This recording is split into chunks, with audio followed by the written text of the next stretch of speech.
It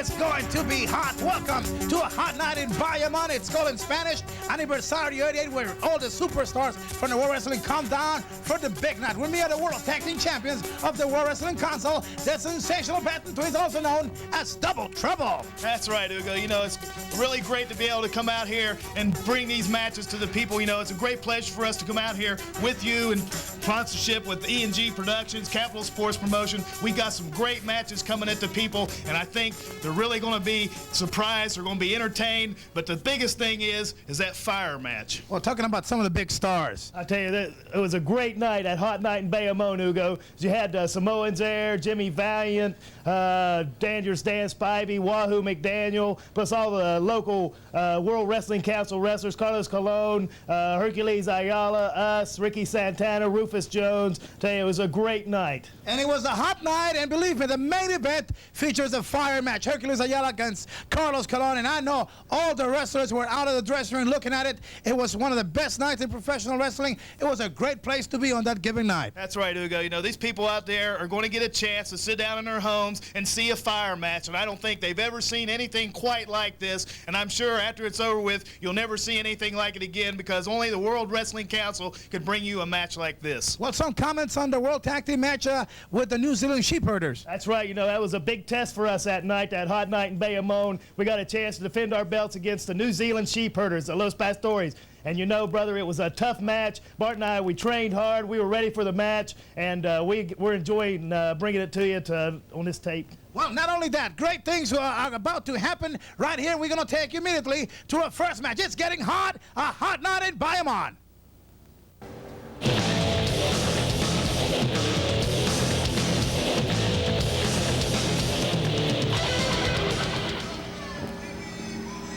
Here we go, tag team action, hot Saturday night in Bayamon, and there he is, the Boogeyman, already doing his thing here. I tell you, Ugo, you know, you got to really appreciate the Boogie Woogie Man as the individual that he is. Super nice individual, and I think the referee just found out he got a good night hello kiss from the Boogeyman himself, Jimmy Valiant. And how else can you start a hot night out in Bayamon with a kiss on the old lips?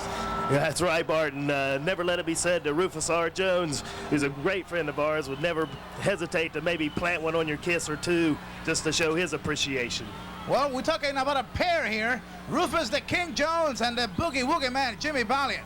Tell you what, Ugo, you know, what a combination to get two guys like the Boogie Woogie Man and the Freight Train himself together in a tag team match against probably one of the biggest, toughest teams in the sport of professional wrestling, and that's the Wild Samoans. You can look at the screen right there and tell what big guys they are.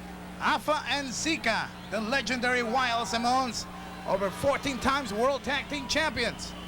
You know, Ugo, on paper, this is a really good match. It's a great match to be brought to the people right now, because, you know, the Samoans are really unpredictable, and it takes a pair like Boogie Woogie and Rufus, because they're really unpredictable, to take on a pair of guys and like here this. we go, some rope housing right now. The style of Rufus and Boogie Woogie Man stopping right from the beginning. The Wild Samoans, who usually attack their opponents, not this time. I think they beat them to the punch, Ugo. You know, you got the shake and the bake and the rock and the roll and everything going right now, and it's all going against the Samoans, and I think they're a little bit surprised by the aggression shown right off the bat from Rufus and Boogie. Rufus all over Sika while the Boogeyman was taking care of Alpha. They're booging down right now. They sure are, Rufus, or Ugo. Tell you, Rufus and Valiant, what a great team they are. I think years ago, maybe when they were up in the Charlotte area wrestling up there, I think they teamed together a couple of times. Many, many times. Yes, and they were a great tag team. So really, this is a reunion of sorts here on a hot night in Bayamon. And it's the World Wrestling Council Superstars, the best wrestling. I tell you what, Ugo, I'd like to take this opportunity to thank Capital Sports Promotion and E&G Productions. That's Fast Eddie, buddy. Thanks a lot for giving us an opportunity to sit down and look at these matches and bring them to the people in their homes. I'm the one that's happy. I usually got to deal with people that are always arguing, like Bobby Jaggers or Chicky or Starr is always upset. This is a night off for me. I'm going to enjoy the matches, and I'm in good company because you guys are peaceful, nice, moderate, tremendous wrestlers, of course, but I'm not going to have a good time today. Yeah, I tell you, we appreciate that, Ugo, and it's really a pleasure for us to be in your presence, too, because your reputation precedes itself, and it's an honor and a pleasure, and we're really looking forward to bringing these great matches to the people out there with you sitting right beside us. And we could certainly verify that this is the World Wrestling Council Superstars, the best wrestling around the world, and now it's the Boogeyman and Alpha in the center of the ring. You could difference Alpha and Sika because Sika's got the lighter hair. Other than that, boy, we're talking about some crazy people. That's two of them right there. And they look a lot alike, too, and I can appreciate that. I know my brother can, too, because we look an awful lot alike ourselves, so we can appreciate the little strategy or the little advantage that it gives you when you're a tag team. Talking about strategy, did we just see kind of an illegal move by Jimmy? It sure looked like it to me, Ugo, but obviously the damage was done. Fans were not complaining either. That's right, Ugo. You know, the fans down here can appreciate the strategy there, but the Boogie Woogie Man just trying to get on top of the Samoan right there. Well, I tell you, he just laid the other Samoan out right there on the apron, Brand. Went over and just cold-cocked him, but that's the Boogie style. He's taking care of business in the ring like he knows how to do. Off in a lot of pain, and now the referee is trying to keep the action going here and wait till Rufus hits the ring. You think Jimmy is crazy. Whoa! Whoa. I tell you, that those are two big heads going together right there, and it well knocked one Samoan off the apron there, Ugo. I mean, those are two big guys that just got their heads thrown together. The Boogeyman all over Alpha. Face first into the turnbuckle, and here comes Rufus. Well, there's a meeting of two hard minds right there, Ugo. The Samoan's got a hard head, and everybody knows Rufus Jones' head's just as hard, if not harder. Okay, Rufus doing his thing, the king. He is something else in the ring. A lot of movement, and he is all over Sika. Here comes Alpha, and he gets hit. Double shots. I tell you what, Rufus area is going at both these guys. You know, Rufus had a little amateur boxing background before he got into sport of professional wrestling, and right there, he's just doing his shake and bake routine. He's got pork chops. He's got spare ribs flying all over the place. He's the king of professional wrestling, no doubt about it. Do you know that actually when he goes to the gym to lift weight, that's part of his routine when he's working out? You're right. Well, even when he's doing some jogging, he's doing that. There's no question about that. His arms are always moving, and I hate to keep repeating myself, shaking and baking, because that's what I refer to it when Rufus is in there doing his thing. You know, it looks like the Samoan's trying to beg off for a little mercy here, Ugo. I think he's had just about enough of Rufus for the time. They have been hit hard, and we are talking about two top wrestlers in tag team competition, the Wild Samoans, undefeated for many years, and Rufus and Jimmy, like we pointed out, they teamed up many years around the NWA area, Charlotte, and they did great, defeated a lot of the top teams. Let's see what happens here in this hot Saturday night. Well, there's Rufus Jones doing his little boogaloo right there, getting out of that side headlock held by the Samoans. And, of course, there's a Samoan complaining that he thinks Rufus Jones has some oily substance on his hair. And, of course, we all know that that's not true. You're exactly right, Bart. The Samoan seems to be pressing his point. Wants the referee to go check his hair, but he's not getting any satisfaction there. You know what, Ugo? I was just sitting here wondering, watching Rufus and the Samoans and Boogie Valiant, just how many years of wrestling experience do you think's in that ring right now? A lot of years, and they held almost all prestigious titles in single competition. That's right, and Samoans were world tag team champions at one time, I believe, up in the WWF. There's Rufus Jones again, getting out of that side headlock over with the big high 10 to the Boogie Woogie Man. I tell you what, so far it's been all Boogie and the freight train. A little bit of a conference here. The Wild Samoans in the corner. So far, they have not been able to stop the freight train and the Boogie Man. Well, and it's hot Saturday night. There's the old Fast Eddie there, Ugo. I can pick that hat out of a crowd just about anywhere. Oh, yeah. Where he is always trouble. A lot of truth to be said about that. Samoan looks like he's getting a little bit of advantage over Rufus there. Tell you can't. There's a hot shot here on a hot Saturday night. You can't sell the Samoans short, Ugo. They're mean streak by Alpha all over Rufus, but he's fighting back. All right. Come on, Rufus. Come on, Rufus. See, Ugo. Rufus Joe. Oh, that was a big. Well, I don't know. It looked like another possible questionable blow there. Yes, I didn't really get a to be fair, the Boogeyman was the first man to use an illegal shot like that, and I think it's payback And the fans do not appreciate it right now. And it's trouble for Rufus right here. Here we go. Well, Rufus managed to duck out of that just a little bit, and we got the Samoans in there trying to do a little double team tactic there, and they have no, you've got to count of 5 to get out of a ring in a tag team match, or you should be disqualified. And I tell you, they pushed it to the limit that time. There's Freight Train with the big African soup bone to the jaw. And he nailed the Samoan, but the tag is made here. And here comes Jimmy. Man. Whoa, right there. Oh, yes. Man in the ring, going crazy. He's got the Samoan going. He's seen Rufus Jones take enough punishment, and he's tired of the tactics of the Samoans, and he's getting to him right now, Ugo. He is all over the Samoan here. Referee is counting here. Jimmy not listening to the referee. Ugo, do you think the Samoan style's been a little, or the style of Rufus and Boogie Woogie has confused the Samoans a little bit here? Very wild style of Jimmy and Rufus. I don't think the Samoans ever expected to find this kind of attitude from Rufus and the Boogeyman. I'll tell you what, the Boogie Woogie Man can brawl with the best of them, Ugo. We've seen him go from pillar to post too many times. When he has to have something done, if he has to take care of something in the ring, in this case it's the Samoans, he does whatever he has to do it. Okay, Rufus all over now on Sika. He's looking out the people. Wishbone here. Looks. People really enjoyed that one. We're talking about a mean streak tonight here. Rufus, something happens on anniversaries of the capital sports. We see a lot of strange things happening. And Rufus, a mean streak on him on Saturday night here. Tell you, Samoan right there for karate thrust to the throat. Obviously, the referee didn't see that. I guarantee you that'll slow you down anytime. Here's the other Samoan coming in the ring, and they're getting a little double team action on the Freight Train, and Rufus needs to get a tag over there to Boogie. Check those shots. Look at the punches coming in on Rufus. Rufus is taking a lot of punishment right there. The referee's busy with Jimmy Valiant trying to get him back in the corner, and they're really getting some damage done. And Rufus now suffering a lot of pain.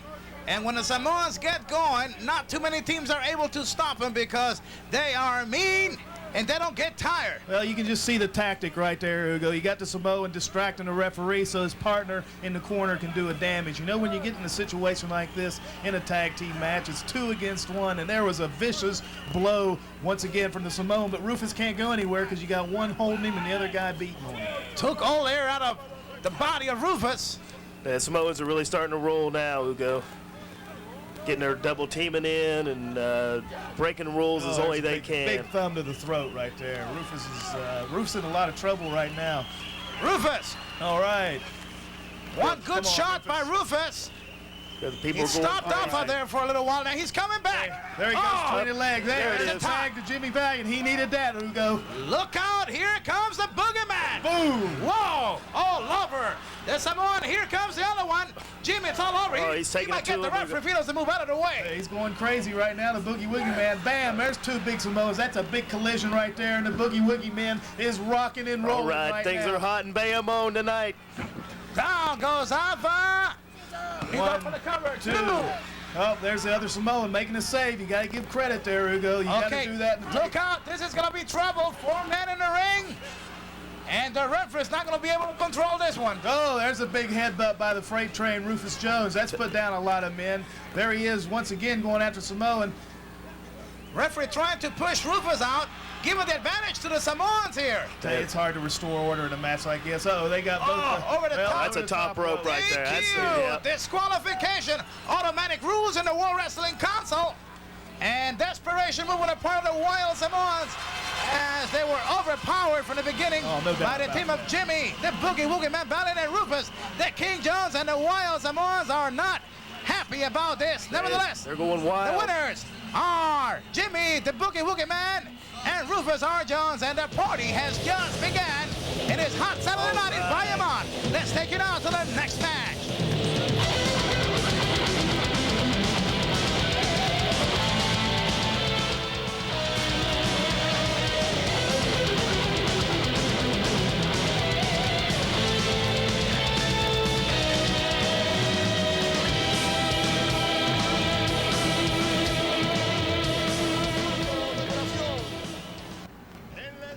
Our second match is really a battle that's going to really decide a conflict, probably one of the biggest hottest rivalries going in the World Wrestling Council at this particular time for the Puerto Rican Heavyweight Championship.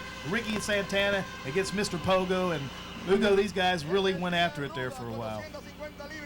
Oh, you know, that's right, Bart. It's like you say, they've been battling all over the island, and it came down to this night, anniversary 1988, here in a hot night in Bayamon, to decide once and for all who was going to be the Puerto Rican Heavyweight Championship. Well, Pogo's manager, El Profe, had claimed that Ricky Santana was not a worthy champion, and on the night of the anniversary 88, that there will be a new crowning of a new champion, and they have gone at it even before the referee was ready to do the check-in on both opponents. Well, it's obvious, Hugo. Ricky Santana is incensed and was incensed by those comments made by El Profe, saying he's not a worthy champion, and he's letting that Latin blood boil right now, and he's showing just exactly what he's made of. Look at him going recklessly after Mr. Pogo. He's not going to finish until he's got everything done that he wants to do to this guy. He is all over Mr. Pogo. I think Mr. Pogo was caught a little bit off guard, too. Hugo, there's Ricky going for a big body slam on Mr. Pogo. Ricky's just totally incensed at this stage of the game. He wants to damage Mr. Pogo. Oh, what a vicious move that was. Mr. Pogo doesn't know whether he's coming or going. A lot of hate involved here, not only the prestige of the championship, but it's a personal feud between Santana and Pogo. And this is the night, the anniversary 88 hot Saturday night in Puerto Rico. And Ricky Santana wants to prove to all the fans here and all the fans that will be watching this all over the world who is the real champion of the Puerto Rican island. Well, you know, right now, Ricky Santana is trying to be held back a little bit by Ricky Vargas, the referee. He's having a hard time doing it because he wants Pogo bad, and I guarantee you, Profi is not happy with this situation right now. Okay, here Ricky must be careful at all times because of the expertise of Pogo in the martial arts and that ever deadly cobra. And he just got him right there with a big vicious chop that came out of nowhere right to Santana's throat. Looks like Mr. Pogo got a little bit of wise counseling on the outside of the ring there from El Profi, Hugo. I think that was a smart move. How hard does Pogo hit? You've been in the ring with this man. You know that. Tell you what, Hugo, we wrestled Mr. Pogo a lot of times all through our travels out in Kansas City in the Midwest. And then we came down here to Puerto Rico. We managed to beat him and Kendo Nagasaki to win the World Wrestling Council World Tag Team titles when we first came to this great island. But I tell you, his kicks are definitely the type of kicks that can do a lot of damage because he knows where to kick you and he knows how to kick you. And really, having to go out and wrestle this guy is not a fun time. There's no mercy towards his opponents, I could tell you that much. You know, that's just the way it is in the World Wrestling Council, Hugo. This is one of the toughest, and look at that, he threw him right there in the barricade around the people right there. Like I was saying, World Wrestling Council, you got to be at your best at all times because this is one of the toughest places in the world to try to get a championship and even just get out in the ring and wrestle. Well, Pogo, for a few seconds, had the championship in his hands. Maybe he's a little bit overconfident here. This could be trouble for him because Santana is not a quitter, and like you said before, his Latin blood. And Pogo, okay, here we go. Santana. He's turning tables on him again right here. Hey, this is exactly what you have to do, Hugo, when you got a guy like Mr. Pogo, because he likes to take it outside the ring. He likes to try to do his damage outside the ring. And there, Ricky Santana just wrapped that leg around that turnbuckle post, and I guarantee you, it does the knee absolutely no good. How does it feel when you are in the dressing room getting ready for this hot night in Bayamon? What was that? What was your experience on that given night? Well, I tell you, Hugo, you know, to be a part of this great night was one of the biggest moments in our career. And as we'll see later on in the tape, we wrestled the Sheepherders that night, and we were just. The wrestlers feel nervous prior to. We were nervous. A big confrontation like this. Yeah, we were nervous. You're always going to be nervous when you go out there, and particularly that night for us. And here with Ricky against Pogo, it's for a championship. And you know that's on the line. There's a lot of money involved, a lot of prestige involved, and you just got to dig down in yourself and come up with what it takes. And in our case, for both of us, to go out there and do what you can do and win. It comes around once a year, and it's called the Hot Night in Puerto Rico. This time in Bayamon, anniversary 1988. and it was a great night. Tell you what, right now, Ricky Santana is just going to town on Mr. Pogo. He was pounding him with his fists, throwing the head into the turnbuckle, and there's a shot into the opposite turnbuckle. Pogo moved out of the way. Chin first into the top turnbuckle. I tell you, he didn't expect that at all, Ugo. Ricky Santana's in a lot of trouble right now. Look at Pogo. He's still a little weary after that beating he just took, but I guarantee he's got a lot of stamina, and now he sees his opportunity to really do some damage on Ricky, and I know Pogo well enough that he will take advantage of that. Well, Ricky Santana taking a big gamble, and Pogo now, he misses a shot right there. Oh, beautiful move here. Turn around, referee. Oh, I think Profe distracting the referee a little bit here might have saved. Well, could have had been 2 more seconds on that attempted pinfall by Santana. The champion in trouble, and Pogo, as the time progresses in the match, he tends to get meaner and meaner. That's the advantage of having a manager out there on the outside of the ring, too, Ugo. You were absolutely right. He really had him down for 3 seconds. The referee, there, he's really laid him in now. And the referee was distracted by the manager, and that's definitely an advantage. Plus, he's always picking on racial comments, always insulting Santana's roots, and that has to kind of distract you when you hear a boss on the background insulting your people, your race, and Prophet will do that. He will do whatever he has to do to make one of his wrestlers win a match, especially this Puerto Rican heavyweight title match. That's right. When everything's on the line, Ugo, you got to give a little credit where credit is due. I'm not going along with Profi's way of thinking whatsoever, but he has to do, there's a big spin kick, and I can guarantee you Ricky Santana is seeing stars right now because that spin kick is definitely in the jaw area, and I tell you, I can speak from experience. He chipped 4 of my teeth one time with that spin kick. Wow. Well, a lot of new young wrestlers that are trying to make a name for themselves in the world of professional wrestling will have some tough times with Pogo if they face him, because he loves to get the new guys in professional wrestling and destroy them, break their bones, their necks. He is mean. You don't sell Pogo short, Ugo. He's a ruthless competitor, and he goes out there and does what he feels he has to do to win a match. Even if you don't agree with his methods or not, I think the results speak for itself, and he does love to get young, inexperienced wrestlers out there and try to show them a little bit of what he's made of, and usually that ends up, like you say, with hospitalization. Okay, an oriental nerve hold here, well applied. Well, you can see the psychology here, the strategy of Pogo is very easy to see, Ugo. He's worn Ricky Santana down with the karate kicks and the karate thrusts, and when he's got him weak and in bad shape like he does now, he puts on that nerve hold, and what that does is not only intensify the pain, but it kind of takes a little bit of oxygen out of you, too. Well, the champion in a lot of difficulties here as a challenger has paralyzed him. He's coming up now, Ugo, Ricky Santana. What about the fan support? Ricky's got the support of the fans. You can hear him in the background there getting behind him. But Ricky was in the best shape maybe of his career and was really up for this match at Hot Night, Saturday night in September, anniversary 88 in Bayamon. And he was ready. Big that shot. Came out of nowhere. Pogo caught him as he was coming in. Vicious karate thrust. Chop he kicked in. out, though. Santana's lucky to be able to kick out on that one. I tell you what, you got to give credit to him. Oh, yeah, he was definitely, he could have just laid there if he wanted to, Ugo, and let the count of 3. But Ricky Santana's got too much pride, and he's not going to go down as easily as Mr. Pogo thought he was going to, and I think it's a credit to Ricky Santana. Well, Pogo all over Santana. His manager, the professor, happy outside the ring.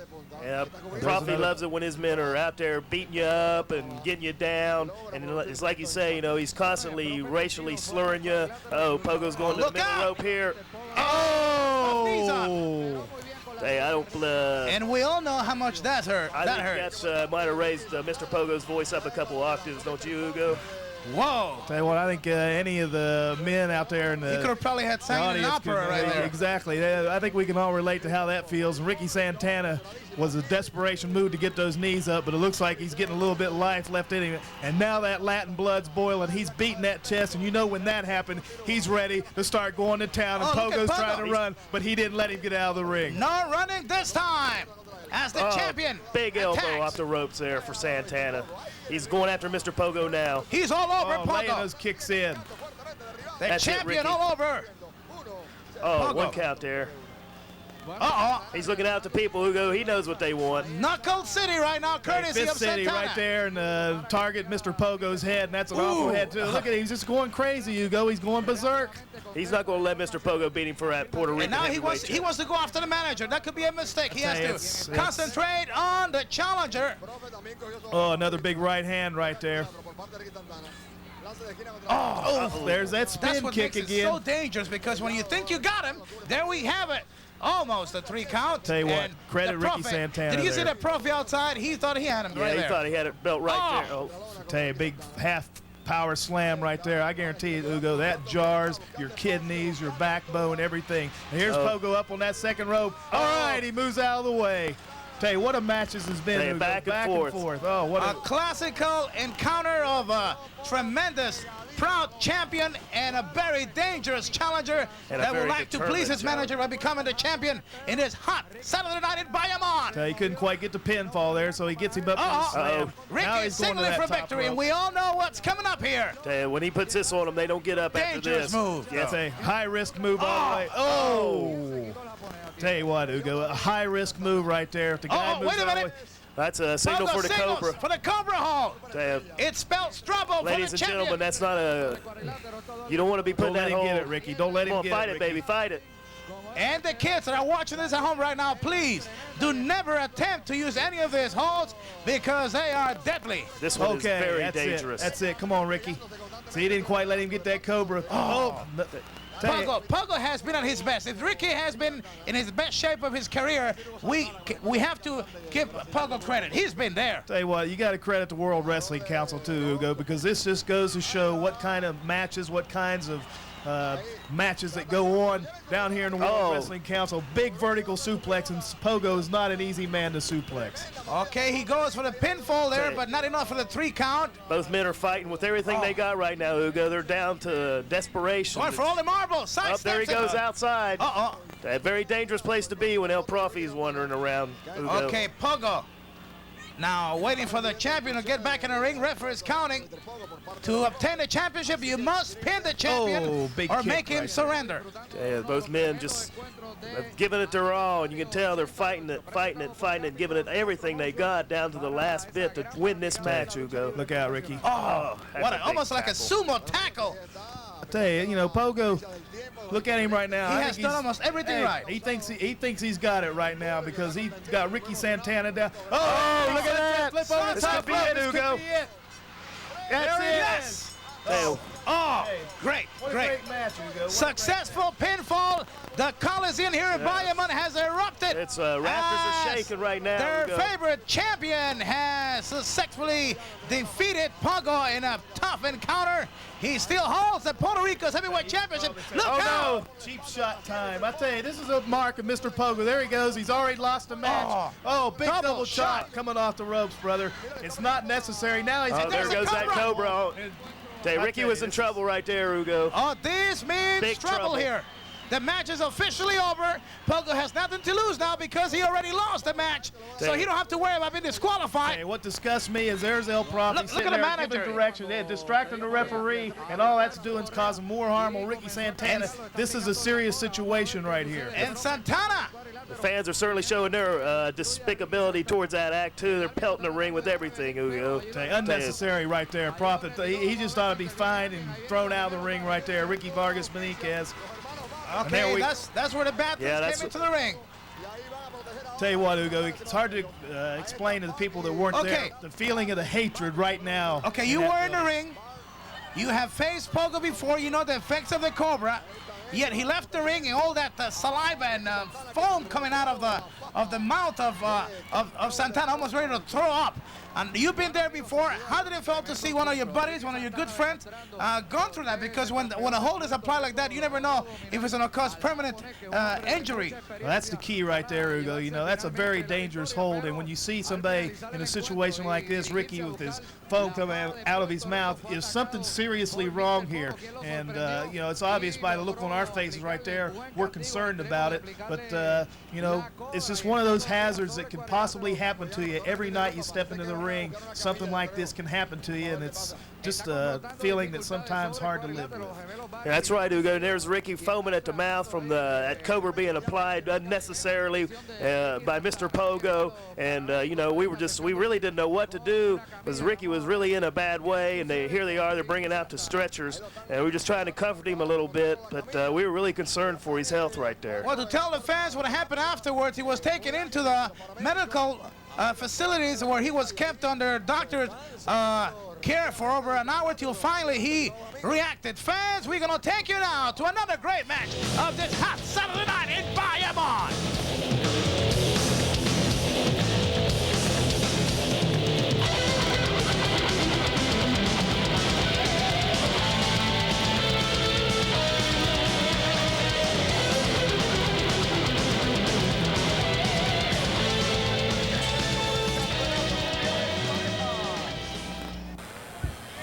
Okay, here we go, Ugo, the third match on this great video. We got the New Zealand Sheepherders against the sensational Batten twins, and I can honestly tell you, we were really up for this match. You know, you're right, Bart. This was one of the biggest matches of our career up to this point.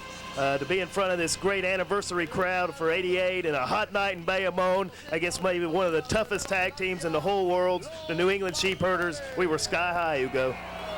New Zealand Sheepherders, a great history and championship glories as they were champions in over 34 countries and always represented their country, even though that flag was used on many occasions to injure a lot of opponents. What was the feeling when you knew you were against one of the top teams in professional wrestling, man that had defeated a lot of top teams in the world, and not only that, but you know that at any given point, Butch or Luke Williams could do something to permanently hurt you? Well, Ugo, I'm glad you brought that up because I'd like to know and ask you a question. Why does a promotion bring in a team like the New Zealand Sheepherders to wrestle the sensational Batten twins when everybody knows what kind of reputation the Sheepherders had? We had to put our titles on the line. There were a lot of other teams that could have and should have got a title shot, but yet the promotion decided to bring these two animals in here to come after us. I don't understand that. Well, it could be that the fact that you have defeated so many top teams that they wanted to show the people how great the World Wrestling Council champions are, and when you face the Sheepherders, you are against the best. That's right, Ugo. I agree with you, and I hate to disagree with my brother, but wait a minute. You hate to disagree with who? With my brother. I disagree with his point of view right there. I agree with you. This was a great test for us. I mean, the people know what the New Zealand Sheepherders stand for. They know what to expect when they see the New England Sheepherders in the ring. And, you know, that just comes with the territory, Bart, and you know that. So, really, I think this was a great test for us because we could show the people of the whole world right here that we are as good as any tag team anywhere by beating these guys. I'm a little bit confused because I thought that the twins always think alike and they got the same taste for everything. Ugo, let me tell you something right now. These guys, as far as I'm concerned, were a hit squad brought in by somebody, probably somebody in the promotion. I don't know. Maybe they thought that we were getting a little bit better than they wanted us to be. I don't know what the situation was, but as far as I'm concerned, deep down underlying it's a conspiracy. Regardless of what Brad says, regardless of what you say, there's more to this than meets the eye. Oh my goodness, these are serious accusations here. And I have to stop here a second to let the fans know that we are not responsible for the comments that were just made here. Maybe you should identify the name on one of the Battens so we know who just said that, because you guys look alike. I don't know who's who here. Well, right now, Ugo, I'm not going to register that comment right there. It's Bart that said it. But here were the Sheepherders. They finally attacked us when we came in the ring. There's the big high five. The sensational Batten twins, the crazy train of professional wrestling, are doing what they do best, regardless of the hit people that the promotion brought in. Well, Bart, you do have to admit that even you might call them hit people, but I'm telling you, they're top caliber competition, and what we did right there is we just outsmarted them right there. I mean, these guys are smart guys. I agree with you. If you are the best, you have to wrestle with the best. And this is Brad talking now. I'm not saying this isn't, they're not a great team. Don't get me wrong here. Everybody knows they're a great team. I don't think you guys understand where I'm coming from. Why this particular team? Why not bring in somebody else that don't have the reputation of brawling like these guys?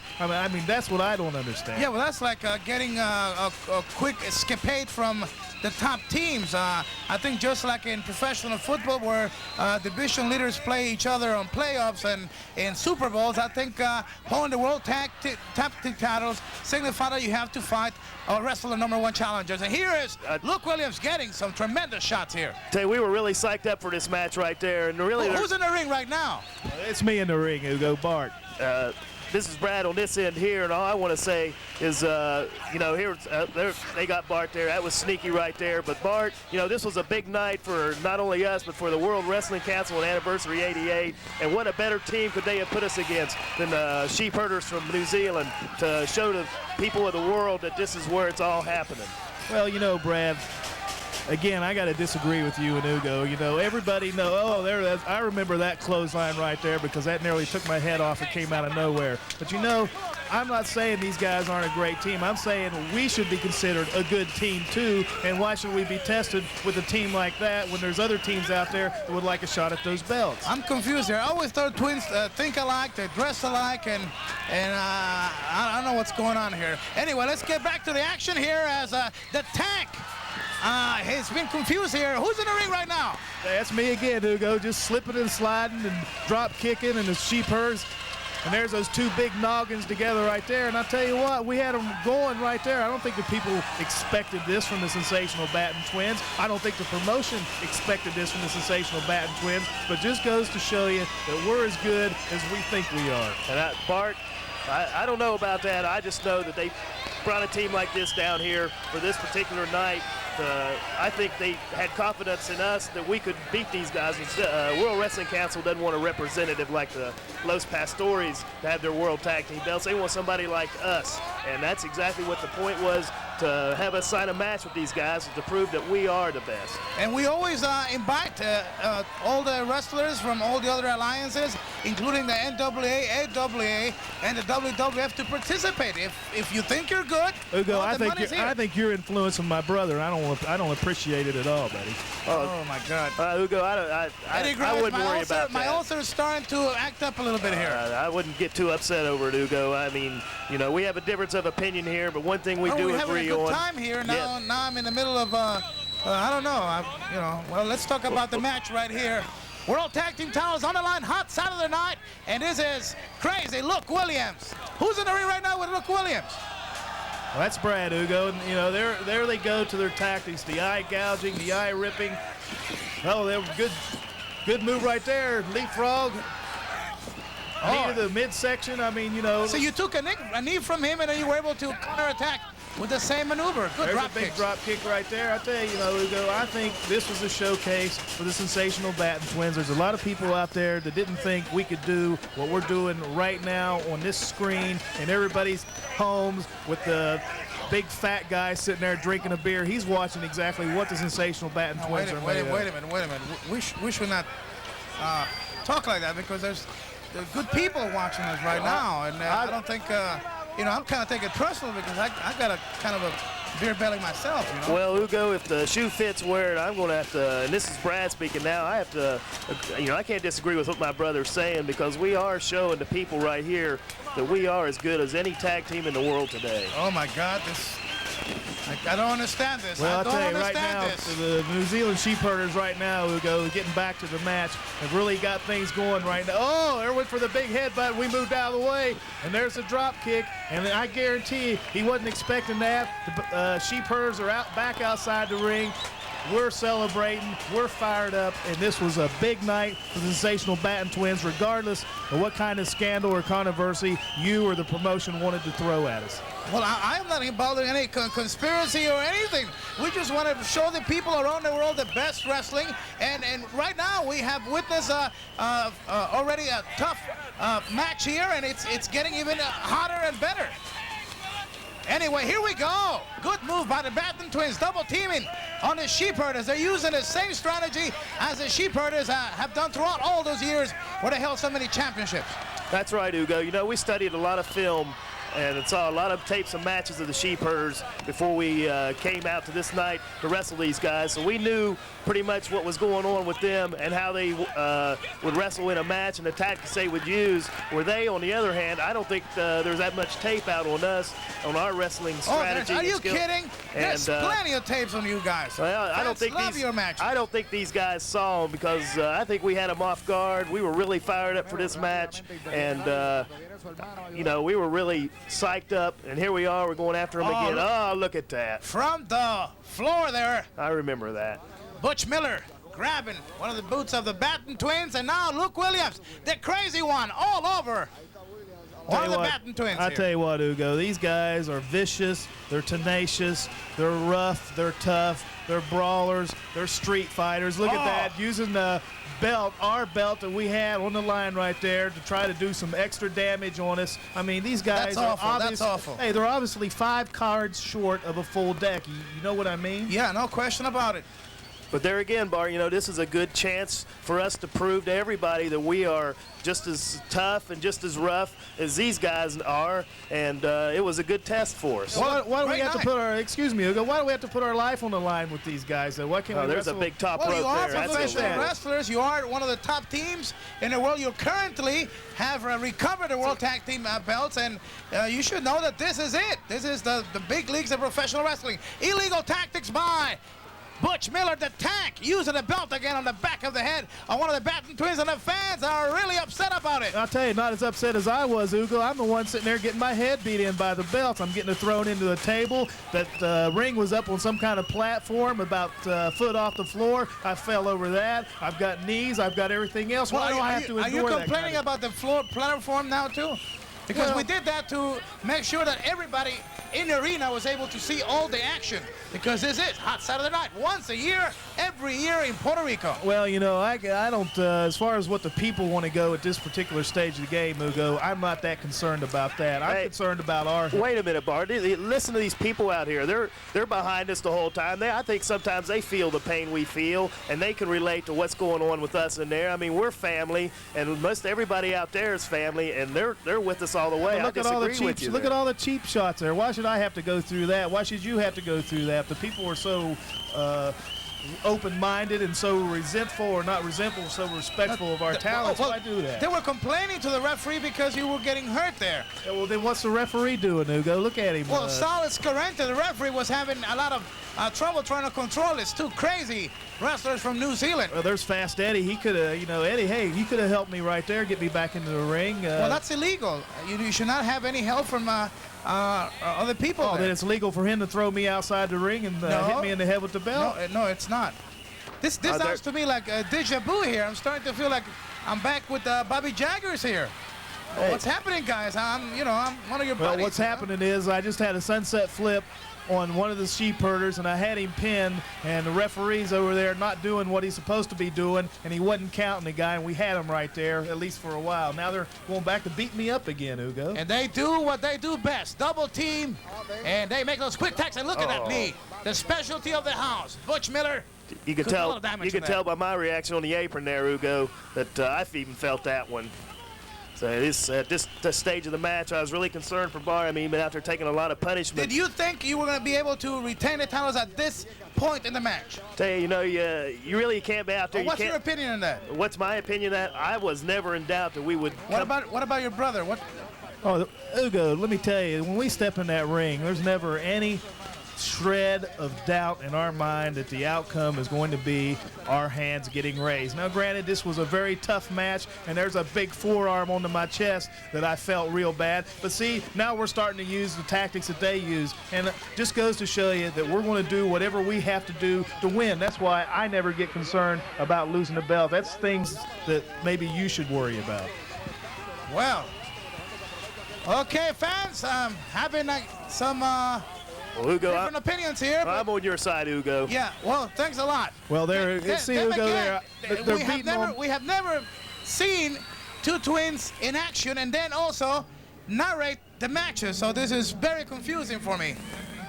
Well, you know, look at this New Zealand sheepherder right now, Ugo. I'm going to get to the match. You guys can talk about whatever you want to talk about, but I'm going to be respectful to the people that bought this video, and I'm going to describe the action that's going on in the ring. It's a rear chin lock, almost a sleeper type of a hold, but still it's a type of hold that wears you down, and that's exactly what they're trying to do to me right now. What's the way to try to escape from this hold? Well, you just got to reach down inside your guts. And if you know what I'm talking about, there's that special feeling, that never say die type of situation, that substance in your body that's not going to let you give up. You reach down, you grab for whatever it takes to do whatever it takes to get over and tag my brother. And oh, see, the big head right there, and I moved out of the way, and now we've got a chance to get a little revenge back on these guys for the punishment they've been giving me. I can't find my way to the corner, and there I make the tag. Tell you, Ugo, I can tell you one thing right now. At this point in the match, what was on your mind right now? I was very mad. They abused my brother every way possible, and all I wanted to do was just beat him up. Okay, now all over. Luke Williams and reversal here against the turnbuckle. Here he comes. Good move. And a Sleeper right there, Ugo. Oh. See the people right there, they think that might be in question, right? Well, no, he's not going to allow it. Okay, Butch Miller coming in, and now I'm not going to allow it. 4-man in the ring. Tell you, we knew right here, Ugo, we had to go after him, or we might be a little bit in danger of losing our belts. Whoa. Okay, now here, what happened here? One of you was hit against Butch Miller. No, Luke Williams. That's right. And there I am trying to fight two guys at one time and hold my own a little bit. But there they finally got the best of me. And you can only go 2-on-1 for so long. They're strong. Oh, good move. Drop kick. All right. See? And Butch Miller goes out of the ring. And it's now 1-on-1. Now it's time to get back a little revenge for what they were doing to me. And I tell you what, Ugo, I'm tired and I'm worn out. And I'm trying to... He just comes right in. You know, Ugo, I'm supposed to be the legal man in the ring, too. They got Bart in there. Oh, big knee, and out the rope goes. They say, that's going to make things a little different right there. And I'm going to go outside, and I'm going to take care of what has to be done out there. Oh, good move. Referee gets knocked out. Oh, there goes the referee, yeah. I don't know who got the worst hit, the referee or Hey, why is the referee Sheepherders? not counting, Ugo? That's what I want to know. Why is he not counting? Got hit. He just got hit. He just got hit. Look out. He just got hit by the... Well. Here comes the flag. How many times have you seen this happen? Oh, many times. Ugo, I'm here to tell you that put a knot on my head for about a week and a half right there. I don't really remember much after that stage of the match. Lights out for one of the Battens. What's this referee doing? And the controversial pinfall coming at this match as the New Zealand Sheepherders in this hot Saturday night. At this given time, you're absolutely right. Hot Saturday night. We were hot about that, Ugo. Ugo, like I say, at this point in the match, I'm down there on the mat. I really don't remember much until really a couple hours later. Back at home. Celebration time for the New Zealand team. But, oh, wait a minute, another referee comes into the ring. Ricky Vargas. Now, there is justice. See, there's a Ricky Vargas. You got to give credit where credit is due. He's an intelligent referee. He knows what the Sheepherders are capable of, and he was watching the match to make sure that what just happened wouldn't happen. And they get the belts on a cheap shot. And it looks like, as far as I'm concerned, well, I know for a fact, he came out and did the rightful thing and gave the titles right back to us. Exactly right. Okay, by disqualification, the Batten twins retain the World Tag Team Championship. We outsmarted the promotion anyway. And it's hot Saturday night. It's getting hotter here in the studio, too. Let's take you now to the next match.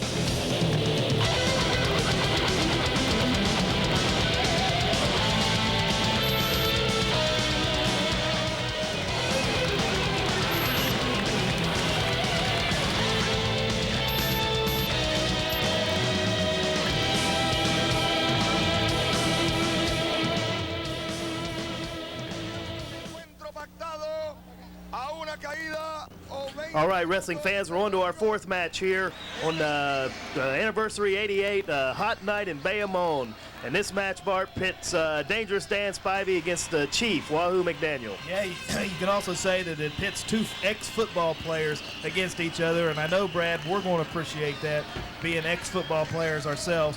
Wahoo McDaniel and Dangerous Danny Spivey, both college football stars, made it all the way up to professional football, and now they're bringing their wars. They've been going all over the United States, and now on this hot night in Bayamon, they're right in the middle of the ring, ready to go after it again. Could be also a little bit more of animosity, as professional jealousy could be here a major source of this rivalry, as Wahoo was a bigger star in pro football when he played tremendous years for the New York Jets. So a lot of things might be behind what we might just know here? Well, you got, I think what you're talking about there, Ugo, and I hate to say at this stage of the game that you're right, but I have to. You hate to say that I'm right. I hate to say it, but I'm going to. You're right. These guys, you call it, I don't know, reputations. They both have reputations, and they're not going to let either of their reputations suffer from the reputation of the other. Can you follow that? Yes, I'm trying to. I'm trying to. Hang in there, Ugo. My brother's just, I don't know if he had ate a bad burrito today or what, but, you know, I agree with you, too. This is going to be an excellent match. These two guys, like we've said, no love lost.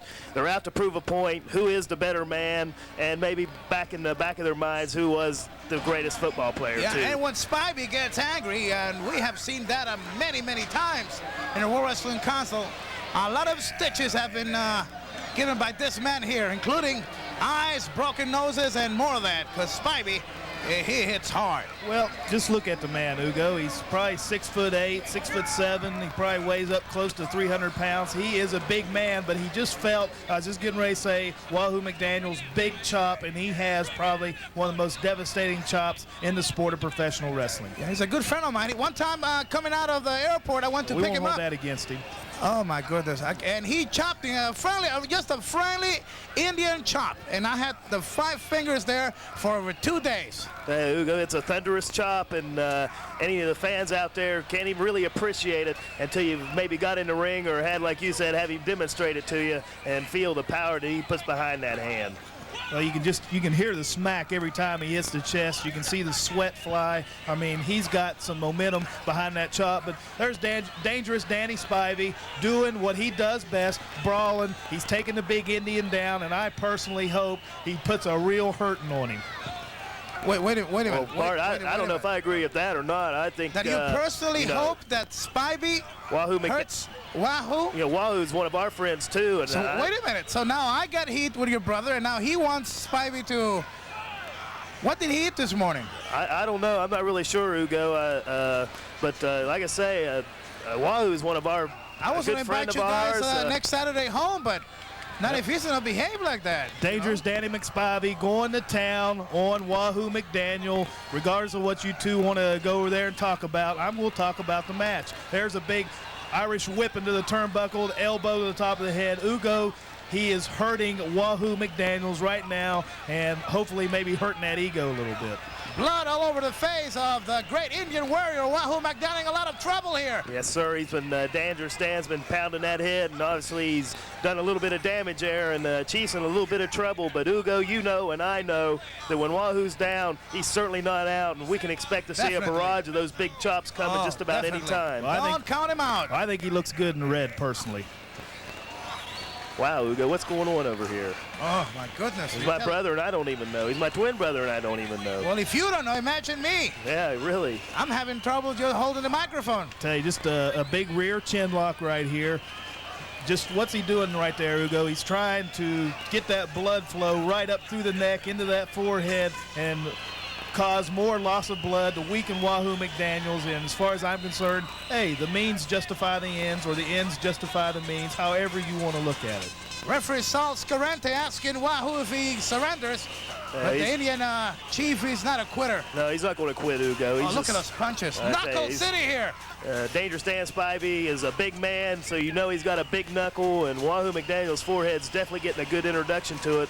But like I say, Wahoo's not down yet, and he's certainly not out. So this match is a really great match. Just typifies Anniversary 88, a hot night in Bayamon, and the Chief's really in trouble. Do you think your brother is upset because our editor, Ellis Montalvo, and myself took about an hour extra to come into the TV studio, maybe? I don't know. That's a possibility, Ugo. You know, normally we're pretty laid back guys. You got to realize that our time is very valuable. The fact that we'd take the time out to sit down here with you, and you know, we've got 1,000 other things that we could do, but we thought that we would improve the quality of this tape right here for the people out there watching it on their TVs. We thought we'd add a little class to the tape, and that's why we're sitting here, whether you want to agree with that point of view or not. Well, Bart, it's an honor for us to be here and for E&G Productions, Fast Eddie, and sit here with Ugo and bring these great matches to the people. I don't know.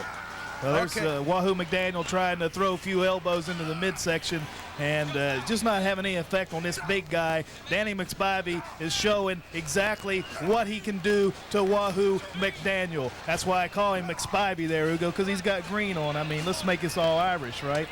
Okay, if you say so. I ain't gonna disagree with you. Here we go. Tremendous Big kick. boot. Big boot. Spivey. Yeah, he follows through. He hooks right the leg. Up. Hey, the Chief's not out yet. No, he kicked out, and now Spivey doing more damage to the forehead. But here comes the Chief. Oh, now look at that, Ugo. I guess you're going to sit there and tell me that that was a great wrestling move right there. No, I won't. I would just say it's survival. I'm a survivor myself. Bart, these two animals out here, they're going for broke. You got to do what you got to do, right? He's a Ugo? bloody mess, and he wants to protect his life. I don't agree with that. Why does he have to resort to that? I mean, It's Spivey in trouble now. Against the turnbuckle. Here comes the Chief. Oh, Did big you boot see right the there. size of that boot as it came that's right gotta to be the jaw? Nobody saw it any closer Oh, wait a than Wahoo minute. McDaniel. Close to the ropes. They're holding Now, on. what's the referee doing right there? He has no business interfering in the match Well, at that particular Spivey point. was trying to cheat. He had his foot on the rope, Bart. McSpivey has got a valid point right big here. mistake. He Oh, got look at distracted with the this. referee. Here we go. 2, 3. I knew he could do it. Say, Ugo. why don't they raise the hand of the referee? He's the Wow. one that won that match for Wahoo McDaniel. Ugo. That- Well, ladies and gentlemen, before anything else happens here, we are going to take you into another great match of this hot Saturday night, which I'm starting to wonder which is hotter, the TV story right here or that night.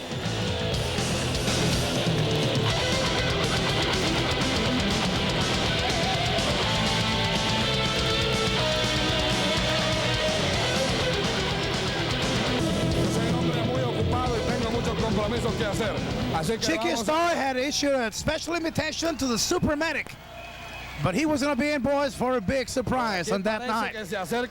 Well, I tell you, Ugo, I think, I remember this particular situation when it occurred. It occurred at here in B. Thorne Stadium here in San Juan, and I'm sure you were just as pleased as punch at the final outcome of this particular situation. No, I was not pleased at all. I don't like people being hit that way or suffer the way Chicky Starr did or anybody else. But we have to recall to the people that it was Chicky Starr's, one of his wrestlers, Raging Bull Manny Fernandez, who had previously injured Invader 3. That's exactly right, Ugo. And right here, the world of professional wrestling is tough, and what the people are about to see is what happens sometimes when you try to injure a man and put him out of wrestling permanently. Yeah, but that's just one of the risks that you take whenever you get in a squared circle, Brad. You ought to know that. Ugo ought to know that. He's been in there before. Now look at this cheap shot right here by soon to be the Invader 3. Now, you want to tell me, Ugo, that that was particularly necessary right there? No, I don't think it was necessary, but you never know how a human being is going to react when he's been hurt before. In the case of Invader 3, the Raging Bull Manny Fernandez, who was managed by Chicky Starr, almost killed this man. That's exactly right, Ugo. He jumped off the top rope on the man's stomach, and he had a lot of internal bleeding. It was a bloody mess out there. I mean, he could have killed the man, Bart. Well, and this was payback. Exactly right. We're not saying it's right, but it's revenge. Well, I tell you, I totally disagree with the whole situation. Like I said, every time you get in a squared circle, you're taking your life into your own hands, and that's exactly what Invader 3 did when he got in the ring with Manny Fernandez. And to go out here and cause this kind of harm, this kind of punishment to Chicky Starr when he was not really directly responsible for the Invader 3's injuries, well, I think that's just totally barbaric. Wait a minute, Bart. If he was not directly responsible, he was Manny Fernandez's manager, and he's going to tell Manny what to do, so how can you say he was not directly involved? Yeah, but he didn't go out there and do it himself, It's not like he actually did all the damage to Invader 3. And look at this. There's Dr. Hector Gonzalez, who probably has more appearances than any tape put out by E&G Productions and Capital Sports Promotions. He's a main attraction, and particularly in a situation like this. Now look at the back of the head. I don't remember or recall how many stitches Chicky got from this particular situation, but I tell you, I disagree with the whole thing. It was about 14 stitches. It was something horrendous, but like we said before, it's sometimes people do things to get even, and even though if we don't agree with their tactics, in the case of Chicky Chicky Starr. He has caused a lot of injuries to a lot of wrestlers, and this time the people were actually very, very happy that this happened. You know, Ugo, that's exactly the point I was going to make. I think the people finally enjoyed seeing Chicky Starr get a taste of his own medicine right here. Oh, you saying they're enjoying look at this graphic gore right here, Brad. You're telling me that there's people out. Well, you got to remember this is Puerto Rico too, and that's their kind of mentality, right, Ugo? Oh, wait a minute. Don't get me into this situation here. I'm just an innocent bystander here. Well, you take up for your people all the time. No, I just call it like it is, and you know, nobody's saying that I'm right all the time, but I try to be as accurate as I can, and I just call it the way I see it. I know the fans were surprised to find out that the Super Medic was really the Invader 3 and that he had used the mask of a good friend of him who was the Super Medic. Well, you know, and how the doctor was doing the initiation to shave off the hair and then to stitched up about 14 stitches on the head. But I'm telling you what, Ugo, I don't think anybody was more surprised than Chicky Starr to have Invader 3 come out there and give him a little payback. And the doctor was afraid of moving him. Well, there's one thing I can say, Ugo. If there's anybody that's skeptical out there, that all they have to do is sit there and see this particular situation right here to realize the dangers that we have to look for and take chances for every time we get in the squared circle. That is not a pretty sight. No, it's not. It certainly isn't, Bart, but like you say, every night you go out there, you put your career on the line, you put your body on the line. Chicky Starr just wasn't his night. And now here comes the match.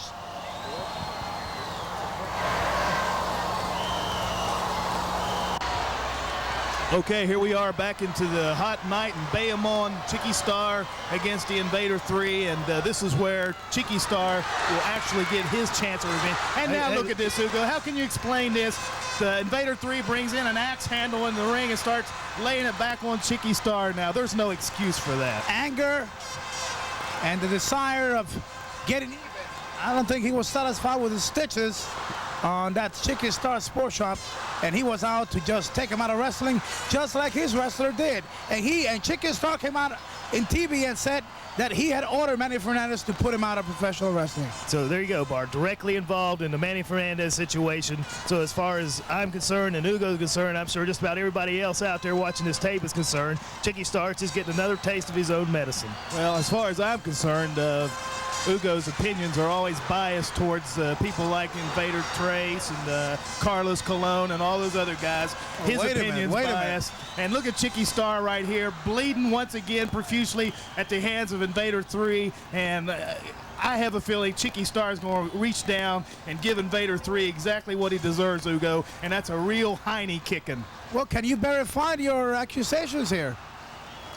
What accusations? You know exactly what I'm saying is true. Brad knows it's true whether he wants to admit it or not. Here's Invader 3 right once again right outside the ring there. It was a little rainy that night, a little muddy. I mean, anything can happen out there. And finally, Chicky Starr gets back in the ring. Invader 3 looks like he's mad, but I know Chicky Starr is going to end up getting the upper hand, and it's just going to take a few minutes, isn't it, Brad? Well, I tell you what, Bart, right here, you know, Invader 3's got the initiative right here. I mean, it is a hot night in Bayamon. It's anniversary 88. And he's just going out there and taking care of business the only way you really can when you're dealing with a guy like Chicky Starr, and that's to go fist city, tooth and nail, and just try to beat him before he can get it that upper hand and come back on you. He was biting him right here, all over the head and forehead of Chicky Starr. You could see the blood just gushing down from the forehead of Chicky Starr. Referee is the Vikingo from Central America. All right, Chicky Starr finally did what he had to do. A low shot. And, well, you were talking survival a couple of matches ago, Ugo, and that's exactly what Chicky Starr. Right in the groin area. Are you contradicting yourself now? I just wanted you to describe that it was a low blow, that it was right in the groin area. No, it wasn't in the groin at all. You must not have been looking. He hit him right in the solar plexus area, and there's a reverse atomic breaker, and you know, you're going to say, yeah, that's the groin area too, but you're wrong. At least it's legal. At least it's legal. Exactly, it is legal. And then you got El Vikingo, the referee there, who I think is one of the most worthless referees in the sport of professional wrestling. He's doing absolutely nothing. I'll tell you what, I'll have to agree with you on that. Well, what? I'll have to agree with you on that. Did you hear that, Brad? Yeah, I sure did, and I think I'm going to have to agree with you there too, Bart. Vikingo, he doesn't know. I can't believe this. We finally agree on something here. Yeah, I think we all agree Vikingo doesn't know a wristwatch from a wrist lock. Yes, sir. Well, there's Invader 3 using that hard head again, and finally stopped Chicky a little bit. But I just wish Vaquino just stay out of the way and let these guys settle the score once and for all. And Vaquino, just get out of there. You're nothing but being in the way. Okay, Invader 3 all over Chicky Starr, and the fans are loving every second of it. Big turnbuckle, down goes Chicky Starr. Hey, this is really a great match, Hugo. It's been going back and forth, back and forth. No man's really had the upper hand. Chicky Starr's bloody, but he's still got his punches in. He's begging right here. Could be some. Maybe the no mass. No, there's no moss going on here. You're starting to sound like Bobby Jaggers now, Hugo. There's no. Oh, wait a minute. Going on here. Wait a minute. Have I just been compared to Bobby Jaggers? Oh, you said that, not me. Can't believe this. I can't believe this. Invader 3 shooting Chicky Starr in the ropes, and there's a big gut to the kick to the midsection. Actually, very low. Well, you're very questionable, but once again, you look at the referee. He's not going to do anything about it. Chicky Starr is going to have to reach down into his intestinal fortitude area that I know he has, and pull out something to stop the Invader 3. Look at he's biting him on the forehead. Never let be said that the World Wrestling Council action and all the tapes put out by ENG Productions and Capital Sports Promotions are not a lot of violence, because it's a very violent sport that we're in, Hugo, and I think this match typifies that violence. Well, in the Caribbean, a lot of things happen, and they like hot action. And when you come down here to the Caribbean, you could expect to be in with some tough guys that want to go out and do some damage on your faces and bodies. You're absolutely right, Hugo. I think the World Wrestling Council is probably one of the roughest, toughest wrestling organizations in the whole world, because you never know what's going to happen when you go out there from night to night. I mean, you got the fans out there throwing stuff at you. There's a big shot by the Chicky Starr is in big trouble right now, Hugo. But he's out of it. He's out of it. The World Wrestling Council is the best wrestling around. I don't care what anybody says. Well, Hugo, Brad and I have had an opportunity to wrestle for a lot of promotions in the 6 years that we've been wrestling, and I can honestly say that the World Wrestling Council, as far as caliber of competition, as far as toughness of competition, as far as, where else are you going to see barbed wire matches and double chain matches and cage matches and double cage matches? Everything that you could possibly see in the sport of professional wrestling to settle scores or whatever, you're going to catch in the World Wrestling Council, and I know Fast Eddie is going to catch it in the ENG production tapes regardless of when they come out. I'll tell you what, that was well said. Pretty good. The Invader 3. Is that a compliment coming from you, Hugo? Yes, I believe it was. At least it was intended to be. Did you notice that kick just hit the side of the head of the Invader 3 against the ring post? Chicky Starr is finally gaining control of the match. It's just a matter of time before Invader 3 ran out of gas or whatever, ran out of tactics, ran out of punches, because he was throwing an awful lot of punches. And Hugo, punches are technically illegal, but when you got a referee like that, El Vaquino, then you just got to take matters into your own hand. Well, Chicky Starr now looks like he's a little bit more fresh than the Invader 3. Perhaps all that punching that Invader 3 did has exhausted him here. Whoa. Invader 3 kicked his leg right there. The leg, right on the ropes. Once again, smart ringmanship by Chicky Starr. He knows where he's at all times in the ring, and he does what he has to do. He saved his butt, actually, because he was out for the count. The Invader 3 looks like he's got a little bit of new life now, Hugo. He's taking it to Chicky Starr. Well, there, Chicky Starr swinging it there, Hugo. Oh, there's a couple of jabs, and there's that big right. Brings Chicky Starr down. I tell you, he's hurting bad right here, but I've got confidence that Chicky Starr is going to overcome this particular situation. In a moment like this is when a true athlete proves how great he is. You're absolutely right, Hugo. We've been in the ring many times with Chicky Starr, and we know exactly how tough this individual is. And even though he's in the kind of in the losing, you cannot count him out. Now, you can't count him out. He's tough. He's dangerous. Well, as like an evil snake. As the old cliche goes, it's never over until the fat lady sings, and she ain't singing yet, and it's probably somebody you might know anyway. He's probably sitting around with Eddie Grimes somewhere. Well, that's a possibility too. Okay, meanwhile, Invader 3, it's all over. Look at this. Chicky Starr, illegal tactics, and I have to be honest about it. It hasn't been a scientific strategy battle here. It's been just an all-intention battle of destroying Chicky Starr by Invader 3 here. Well, I think what you're trying to say there, Hugo, is all-out war. Yes, it's been that. Well, Hugo, when you got Chicky Starr, who had 14 stitches put in his head by Invader 3, and then Manny Fernandez, who almost ended Invader 3's career while managed by Chicky. Oh, there's a low blow. No. You didn't. That was a shot to the groin. Why are you misleading the people out there who are watching on their homes? Why are you misleading those fat men out there that are sucking down a beer right now and misleading them into the type of tactics that Chicky's using? It was merely a hard shot to the solar plexus. Ugo, are we watching the same match? I don't know. I thought I heard something about. There's a big knee by Chicky Starr. You all go ahead and continue your commentary. TV? Yes, you know they're out there, Ugo. There's guys out there that think they're bad. You talking about truck drivers? These guys that go down nice to pool, people. they go down to pool halls and think that they can play pool with the best. And you've seen the best in action. And that's what I'm pointing this comment to, the fat guys out there that think they're so bad that there's no way they could go out and do what these two athletes are doing in the ring right now, and that's selling out and giving everything they got. Well, I don't think we agree with the comments on. Let's identify your name again, because you are twins, and I don't want people to confuse the other one on that previous statement, which I would not be too proud to. Hey, now Ugo, I'm going to have to draw the line here. Bart is my brother. And it's really hard. You can't say that about my brother. I agree with him about the fat truck drivers and all those other worthless guys out there that think they're tough. I mean, if you're tough, you get in the ring with a professional wrestler, and you're going to find out what tough is, particularly the likes of the sensational Batten twins. I think that answered your question right there, Ugo. Chicky Starr once again battling tooth and nail with the Invader 3, and they're just exchanging punches right now, back and forth. And there's a head into the turnbuckle, which once again stops Chicky Starr. Now, Ugo, how much punishment do you think Chicky Starr can take? He's taken a lot of punishment, but he's still, big back. He's big a very tricky individual. Good drop kicks by the Invader 3. By the Invader 3. The Invader 3 known for his flying tactics. That's it, Chicky, kick out. He should have hooked the leg. I think he had enough to cover him. I just thought that he should have. Well, I think stamina is starting to play a vital role in this match right now. Watch this move. Up on the second rope. Nobody makes it better. Press. Chicky Starr rolled it over. Reversal. Well, I thought that was it right there, Ugo. I think it should have been in. If I can go, he can't even count to 3. I don't think he can either. I agree with Bobby Jaggers' comment on one other. Back he's suplex. I think he's got him. Belly to back. He's got him. 2 seconds. Very, very close. It's uno, dos, tres in Spanish, or 1, 2, 3 in English for the people out there at home. And it's 1. It was a close count. 2, 3 for you slow-thinking people out there. Slow thinking. That's a smart move on Chicky Starr. Meanwhile, Chicky Starr, it's all over in Invader 3.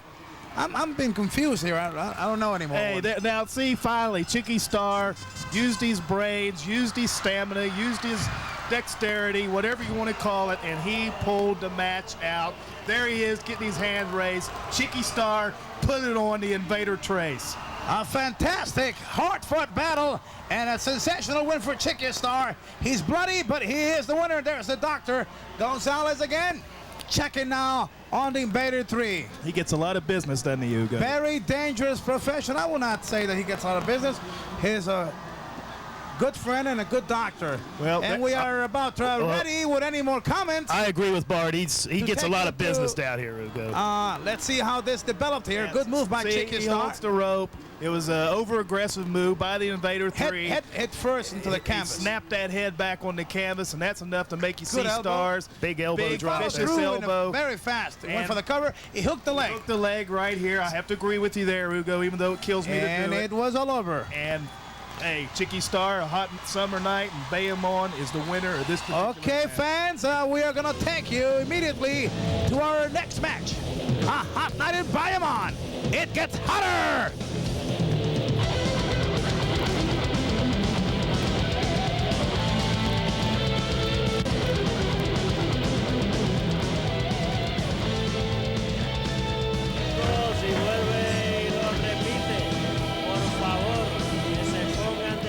All right, here we are with our 6th match, and if any match on the whole hot summer night in Bayamon typifies how hot of a night it was, it's this match here, the Iron Sheik against Hands of Stone, Ronnie Garvin. And here's the Iron Sheik singing the national anthem of Iran. I guess that's what he's doing, Ugo. I can't understand Iranian.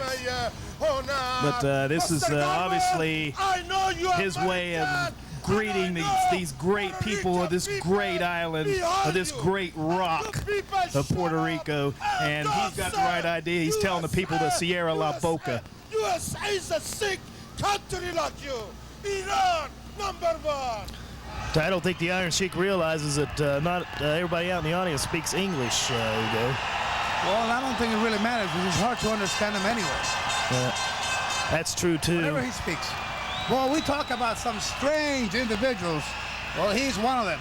Well, I tell you, Ugo, this match pits probably two household names, and anybody that's a hardcore wrestling fan has heard of the Iron Sheik and the Hands of Stone, Ronnie Garvin, and this promises to be nothing less than a brawl, because anytime you get these two guys together in the squared circle, you're not going to have a wrestling match, and right away, there's the Iron Sheik laying it in to Ronnie Garvin. He hadn't even take off his robe garb yet, and he's taking that towel Garvin brings in the ring. He's choking with him. I tell you what, I'm enjoying this a lot. He is all over. Hands of Stone, Ronnie Garvin. Let's talk a little bit about their careers. Iron Sheik, an ex-WWF World Heavyweight Champion, and Hands of Stone, Ronnie Garvin, former NWA World Champion, also World Wrestling Council's ex-Universal Champion. So there's too many there that want to prove who is the better of the two, and they have the ability and the talent to do so. That's right. This is a classic match, Ugo. Right now, the Iron Sheik's choking him with that Sheik gear or whatever it is he wears on his head, some kind of towel or drape or whatever it is. And Ronnie Garvin. Who we have as the referee again?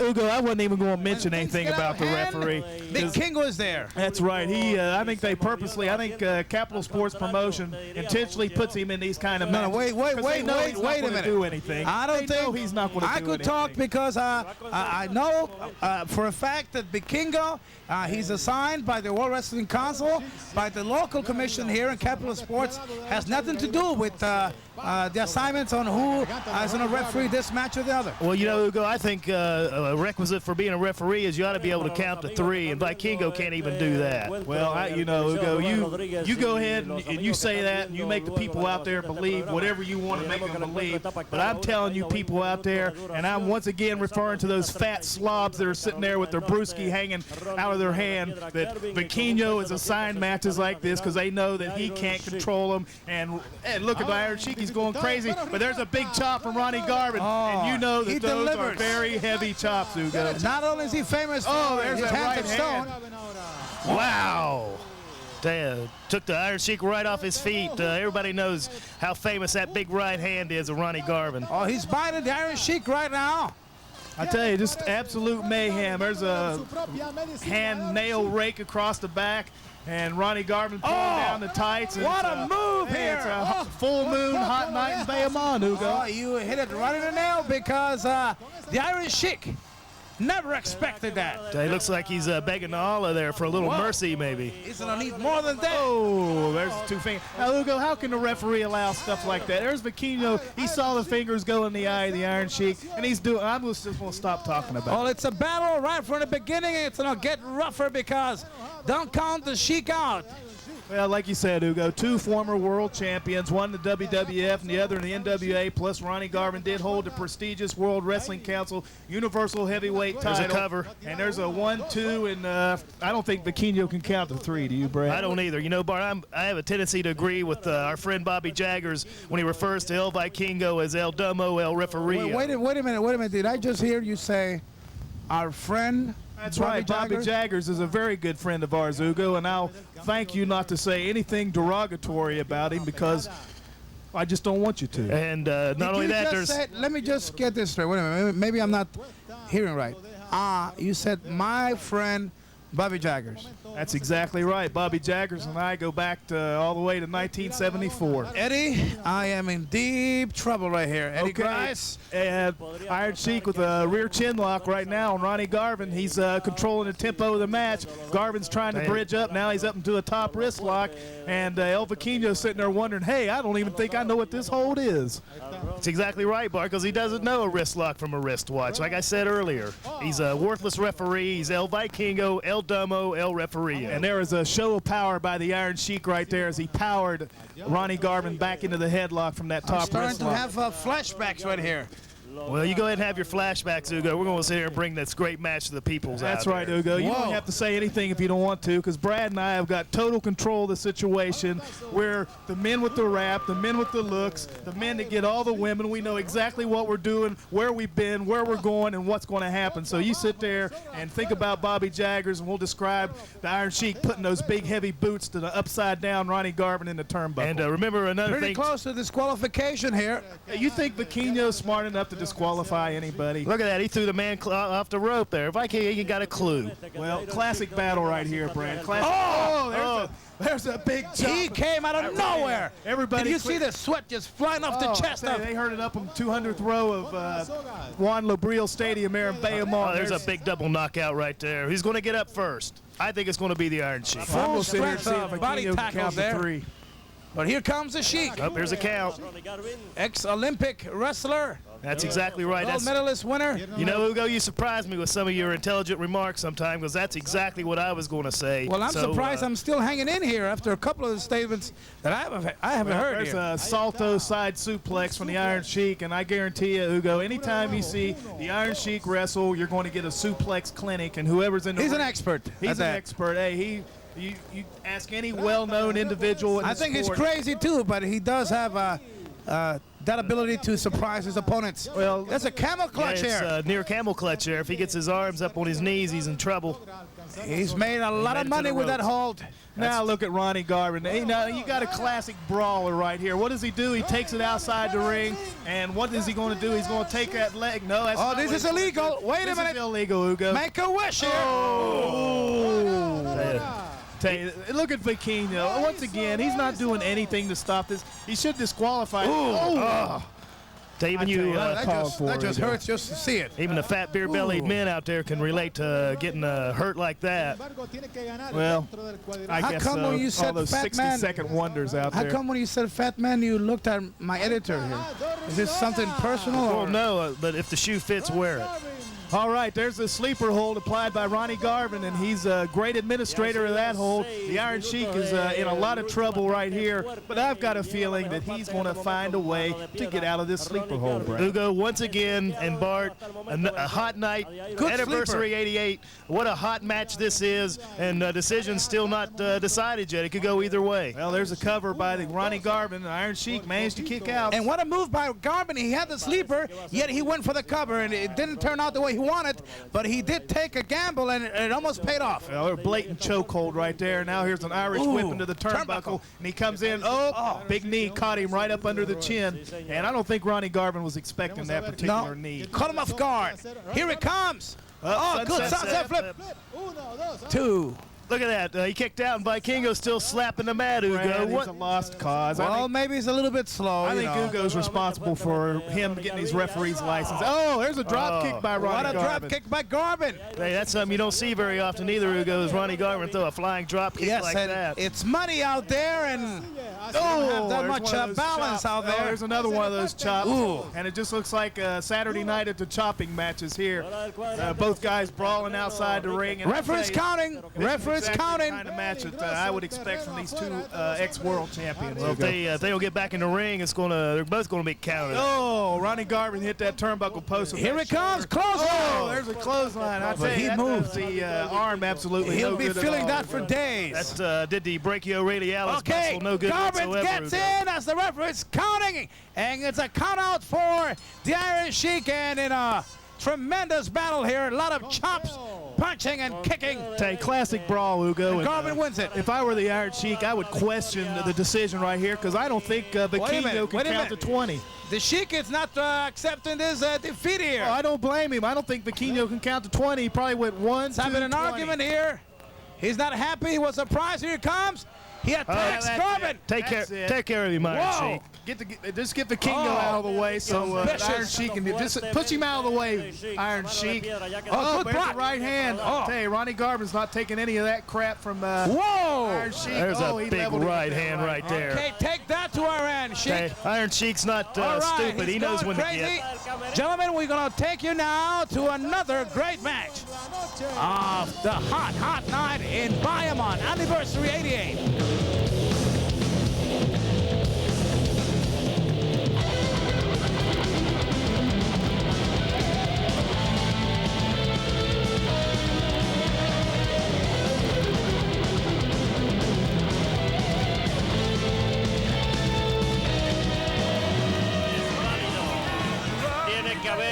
ganador.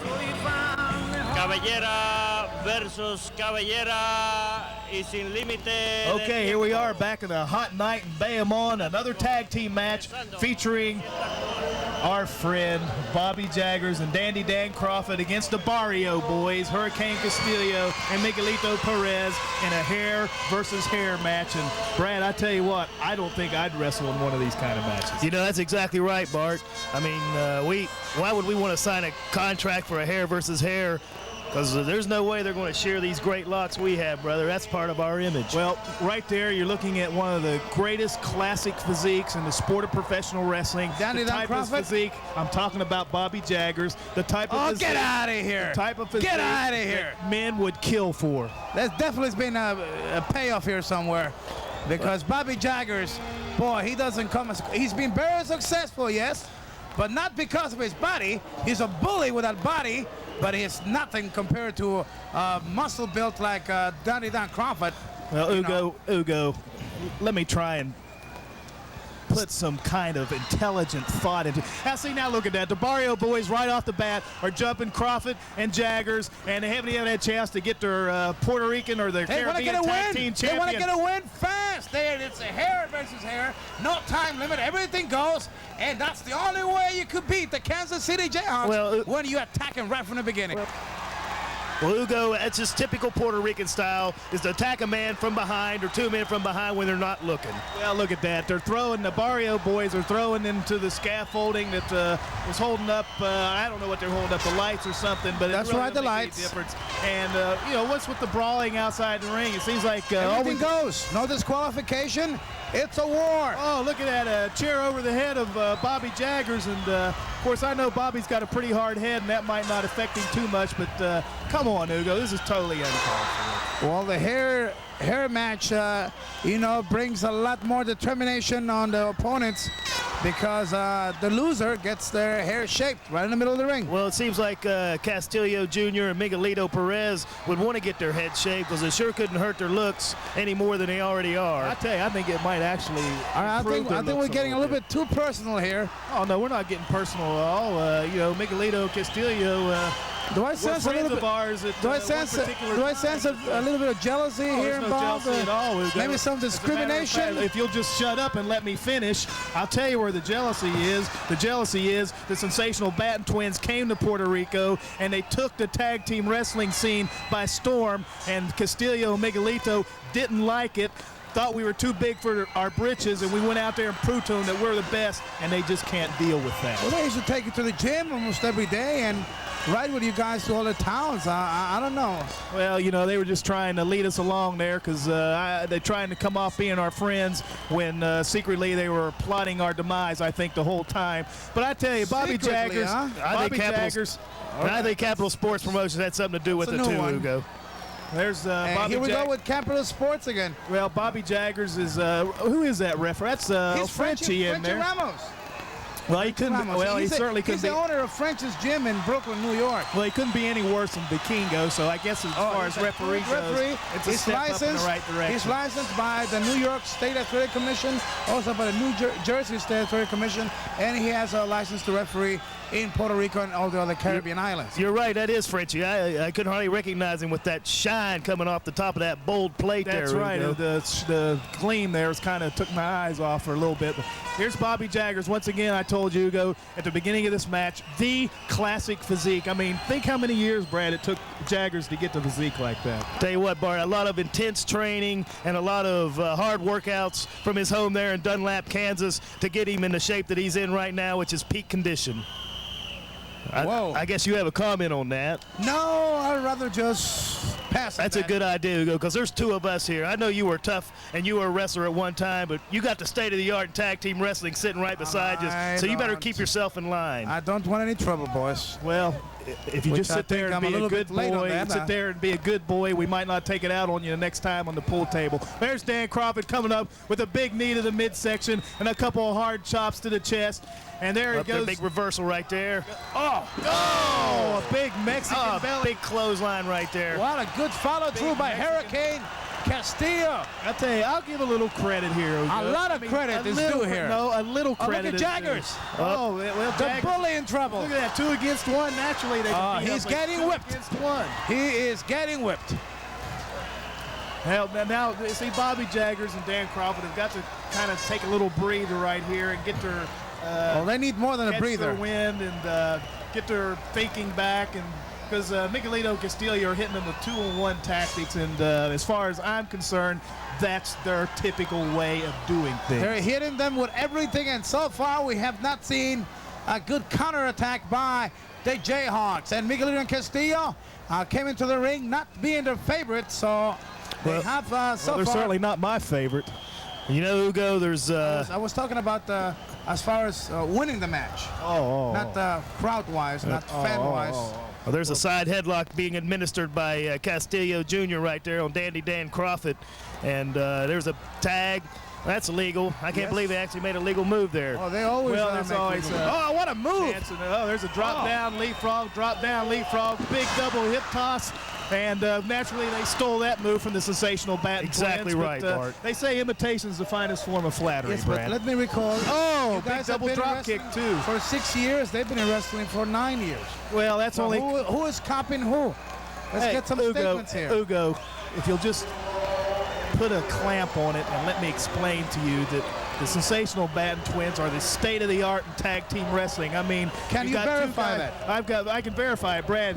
Aren't we the state-of-the-art in tag team Bart, wrestling? we're the World Wrestling Council World Tag Team Champions. We've held belts everywhere we've ever been in our lives in the part of professional wrestling goes. I think that speaks for itself. Well, Bobby Jaggers would approve of that verification. But once again, Dandy Dan Kroffat trying to calm things down a little bit in the ring, and I Stalling personally from think time here because they're getting whipped. What do you mean stalling, Hugo? That's a great strategy right there. They're just trying to get their wind back and try to figure out where these guys are coming from. Because obviously the Barrio boys are so vain that they don't want to take a chance on... Low kick. Oh, it's a kick into the midsection, Hugo. Right in the breadbasket, Hugo. Well, Come that's on. right. Call the match the way it is. You know, now if you hit one of them fat beer-bellied truck drivers there in the there's just a little bit of bad thinking there on the part of the Jayhawks. And what's the purpose of going over and throwing a punch at Bobby Jaggers when he's outside on the apron, Hugo? Hey, there's a lot of people out here that would like to do there it the is same. again. There they go, double teaming again too, Hugo. Now, how can you possibly condone that? Well, I'm not. I'm just saying it was great. Standing vertical suplex. Finally, Castillo brings Dan Kroffat down, crashing to the mat with the cover, but I guarantee you he's not going to get the foot on the rope. See, you got to do what you have to do, particularly when your hair is on the line, as it is in this match. And a hot night in Bayamon, and it's going to get hotter if you don't start seeing things our way, Hugo. Oh, my goodness. Boy, I'm starting to feel a lot of heat in here. There, see, Serious he finally kicked out, and there's a side headlock, another legal tag. Actually, I'm sweating already. Well, actually, I'm surprised they made a legal tag. There's a punch. See, a punch. The referee's not doing anything about that. He's letting them get away with everything. Okay, good move by Miguelito. Side headlock. He shoots him to the ropes. Oh, what a move here. He blocks them, and a couple of good hits by Miguelito. Oh, yes. Drive that gut.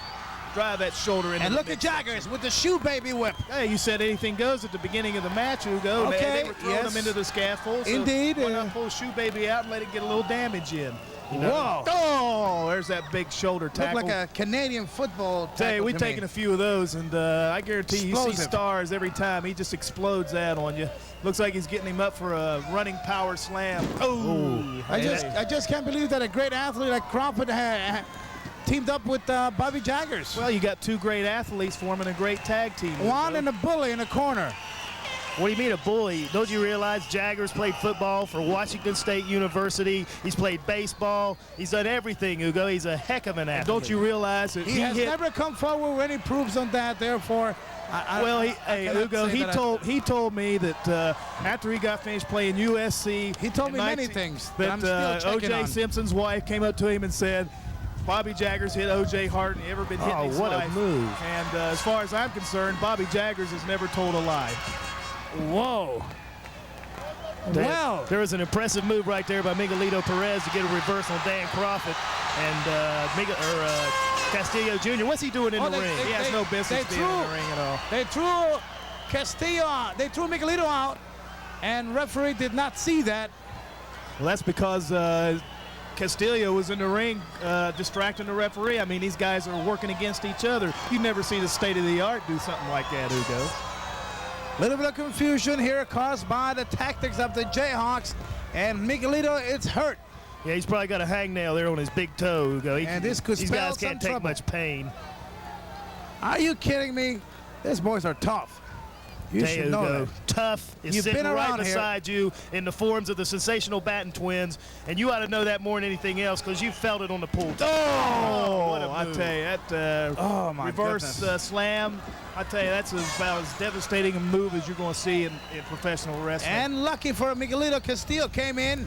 yeah, he with a came in. kick Oh, for yeah, a came in, save. kicked him, and Okay, gentlemen, let's recall it. You said that everything goes here, so well, okay. what's legal, it's legal, right? Oh, what a kick. That was legal right there. Legal Okay. kick to the midsection, and there's Bobby Jaggers dropping a big forearm across the throat of Miguelito Perez. And there's an elbow to the throat of Miguelito Perez. And Bobby Jaggers is doing what he does best, and that's taking total control of a match and using his forms of verification to Yeah, win. sure. He stays in the corner. He lets the athlete Kroffat go in, takes some punishment, and when he finally gets one down, then Jaggers comes in. He kicks some part of the bodies of Miguelito Castillo. When he gets tired, he tags out. I mean, I'm not too happy with that strategy because he hasn't shown the wrestling world what kind of shape he's in. Well, needless to say, we're talking about deep condition Hey, here. look at him. He's in perfect shape. I mean, that's a perfectly toned athletic body right there. I'm not talking about Miguelito Perez either. There he, you know, Bobby Jaggers and Dan Kroffat is a great combination, Ugo, because Good you got forearm there by Dan Jaggers. Kroffat, yeah, he's rocked him with those forearms, and well, there's a double shoulder tackle, and both men went down. But you know, Bobby Jaggers and Dan Kroffat is a good tag team because you got Kroffat that does all the aerial stuff, and Bobby Jaggers is the brains of the outfit, and that's how they got He's where just they the are. bully. Kroffat is the athlete, and here we have a double tag here. Uh-oh, and Castillo Jr.'s in the ring, and it doesn't look like he's a very happy camper to me. Shooting Kroffat in the rope. Oh, boy, was that a vicious clothesline right there. It had all the Just power about behind took it. his hat off. Look out, high backdrop. High backdrop. There's Here Jaggers comes coming in. Jaggers. Hey, he drew Here that comes forearm Miguelito to the- also. Well, we got all four men in the ring right now, and it's just well, there's a backdrop. Out goes over the Miguelito. top rope. They'll just stay out there, Miguelito, so Jaggers and Kroffat can take care of your barrio boy partner. there. Castillo now in a lot of trouble. That's it, boys. So That's double it, team boys. takes place here by the Jayhawks. Watch out. Here it comes. Oh, big Clothesline. barehead Oh, they clothesline. got This him. has got to be it right here. I can't wait to see Castillo, Miguelito Get out there and ball count, him. referee. Oh, but here comes Miguelito. Hey, where's the referee at? What was he doing over there, Ugo? last Counting second. stars or something? He's probably blinded Almost by the a- sheen He off his must have gone to head. the Almost a Vikingo 3 School of second. Referee. Oh, Oh, he's up in look the middle out. rope. Oh, flying body press. But now Jaggers comes in. Hey, smart Okay, tag team wrestling. Ugo. One each then on that. Yeah, okay, they're even. Well, I'll give them that. And there's, Okay, they're exchanging some blows here, and another well, I move by think Castillo over they're the pulling out top. all the stops now, right into the mud. Of course, right we there. have to specify that the disqualification of the top rope rule was waived for this special challenge, hair versus hair match. Well, no, anything goes, Ugo, and that means you can throw a guy over good the block, top rope. good block. Good block Kroffat by Dan holding on. Kroffat. Castillo trying to suplex it. There, he shook his legs. That's it. Took him off I'm balance telling there. you. Oh, look at that. And See? it's a tremendous athlete. Hey, he makes a save right there. If he hadn't done that, those guys would have good kick by two Kroffat. chrome domes. Big spinning kick by Kroffat. Oh, there's a small package by And Castillo. Jaggers comes right in. Hey, I tell you, these guys are pulling out all it's the Back stops. really and forth, getting- back and forth. Something's going to happen here, Ugo. Hey, I'm enjoying this because I know what the Beautiful Barrio action. boys are going to Beautiful look action like here. with the bold-headed power. Oh, fascist power But slam. here it comes, Hey, Jaggers. Jaggers had to save it right there because that's not too many Oh. people Yeah, get because up they and were get getting a whipped. Castillo power They were slam. getting whipped, and you know it. Well, all four men Okay, once 4 again men in back the in the ring. Oh, Kroffat drops down. Here he comes. He leaps over to him. Oh, he puts the brakes. Hooks Oh, the legs. no, I've He's never on. seen that move. Whoa! Unbelievable. 3 He had his seconds. foot on the rope or something. There's no way that could have happened like Come on, that. he had his tights, Ugo. You saw it right there. What? No way. No way. Stop it. No way. Okay, we have TNT. We have. Now, what are these two clowns doing in the ring? TNT It is time is to a reject secure. from a Hari Kari movie or a Kung Fu movie. He should be on the We are gonna 11 o'clock enjoy- feature on Channel 13. We are going to enjoy the sight of seeing the Jayhawks.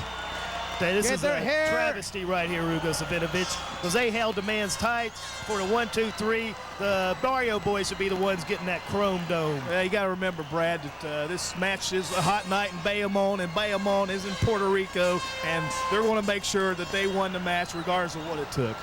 Well, Right, you Ugo? know you're wrong. Right, Ugo? No, you know you're I'm wrong. right. We saw it. The fans, hey, they got the BHS. They could play it back as many times as they wanted, and they're going to see what really happened. That's they right, the were tights shocked. were pulled. I'm telling you what, Kroffat and Jaggers never saw it coming, and they were surprised. And that win came, and it was a tremendous win for Miguelito Castillo. And those are the results there, as Kroffat and Jaggers are losing their hair. And we're finding out some surprises here. Their roots are black. Well, The roots are black here, gentlemen. no comment on that, No Ugo. All comments. I've got to say It is started with blonde, shiny hair, and when it gets down to that, we see some black roots here. Well, you know, Something is going wrong here. well, obviously, okay, let's just tell the people they bleached their hair, Ugo, okay? They bleached their hair, and that's why the roots are black, and obviously it's going to show up when they get their hair cut off. But as far as the sensational Batten twins are concerned, it was a tremendous miscarriage of justice, and I can't wait till we get the Barrio boys in the ring, because we're going to prove to them what tag team wrestling's all about, right, Brad? Yeah, that's right, Bart. Not only them, we're going to prove to everybody on this rock and everybody in the whole world that the sensational Batten twins, the crazy trade of professional wrestling, are what it is in tag team wrestling today. We are the epitome of tag team wrestling. This Well, is a lot of modesty on your part, gentlemen. Hey, Ugo, we just call spade a spade, you know? Whoa.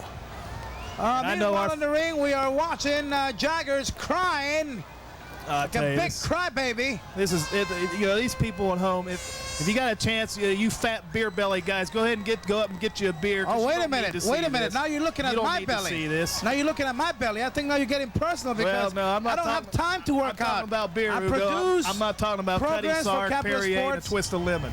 Well, you should not be looking at. Okay, I do have a belly, but it's, you know, I'm a busy man. I don't get that much sleep either. It's tough. We know that's a Okay, fact. We have the Jayhawks crying. It's all over for them as the Hot Night in Bayamon came in to a sad ending for them.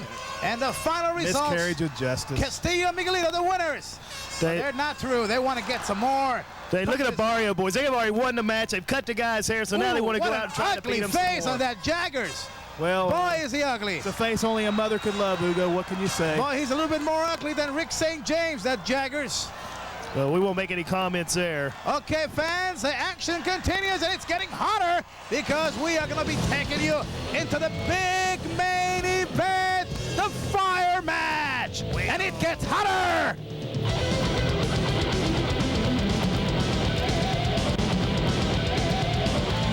Okay, it's main event time as the fire match. It features Hercules Ayala against Carlos Colon. That's right, Ugo. Let me just go ahead and introduce this match. Bitch. That's right, it's a fire match. Hercules Ayala against Carlos Colon, a fire match, a hot night in Bayamon. And you know, you people out there, you're not going to be able to smell the burning flesh. You're not going to be able to smell the singed tear. I know you're tired of Ugo Savinovich contaminating your mind. guarantee you You that. had nothing to say. We got everything to say. A hot night in Bayamon, baby. Fire match, Hercules Ayala against Carlos Colon. You people out there have never seen anything like it before, have they, Brad? That's exactly right, Bart. So all you fat, beer-bellied truck drivers and rednecks out there, you sit back. Hey, get out of here, Ugo. I got the microphone now. Sit back in your chair, pop the top on that beer, and try to keep your buck-toothed wife under control from the sight and sound of sensational Batten twins, and sit back and see something you've never seen before, and that's a fire match brought to you by E&J Productions. That's right. So you rednecks out there, get ready for the match of your life, because you're never going to see anything else like this. Only the World Wrestling Council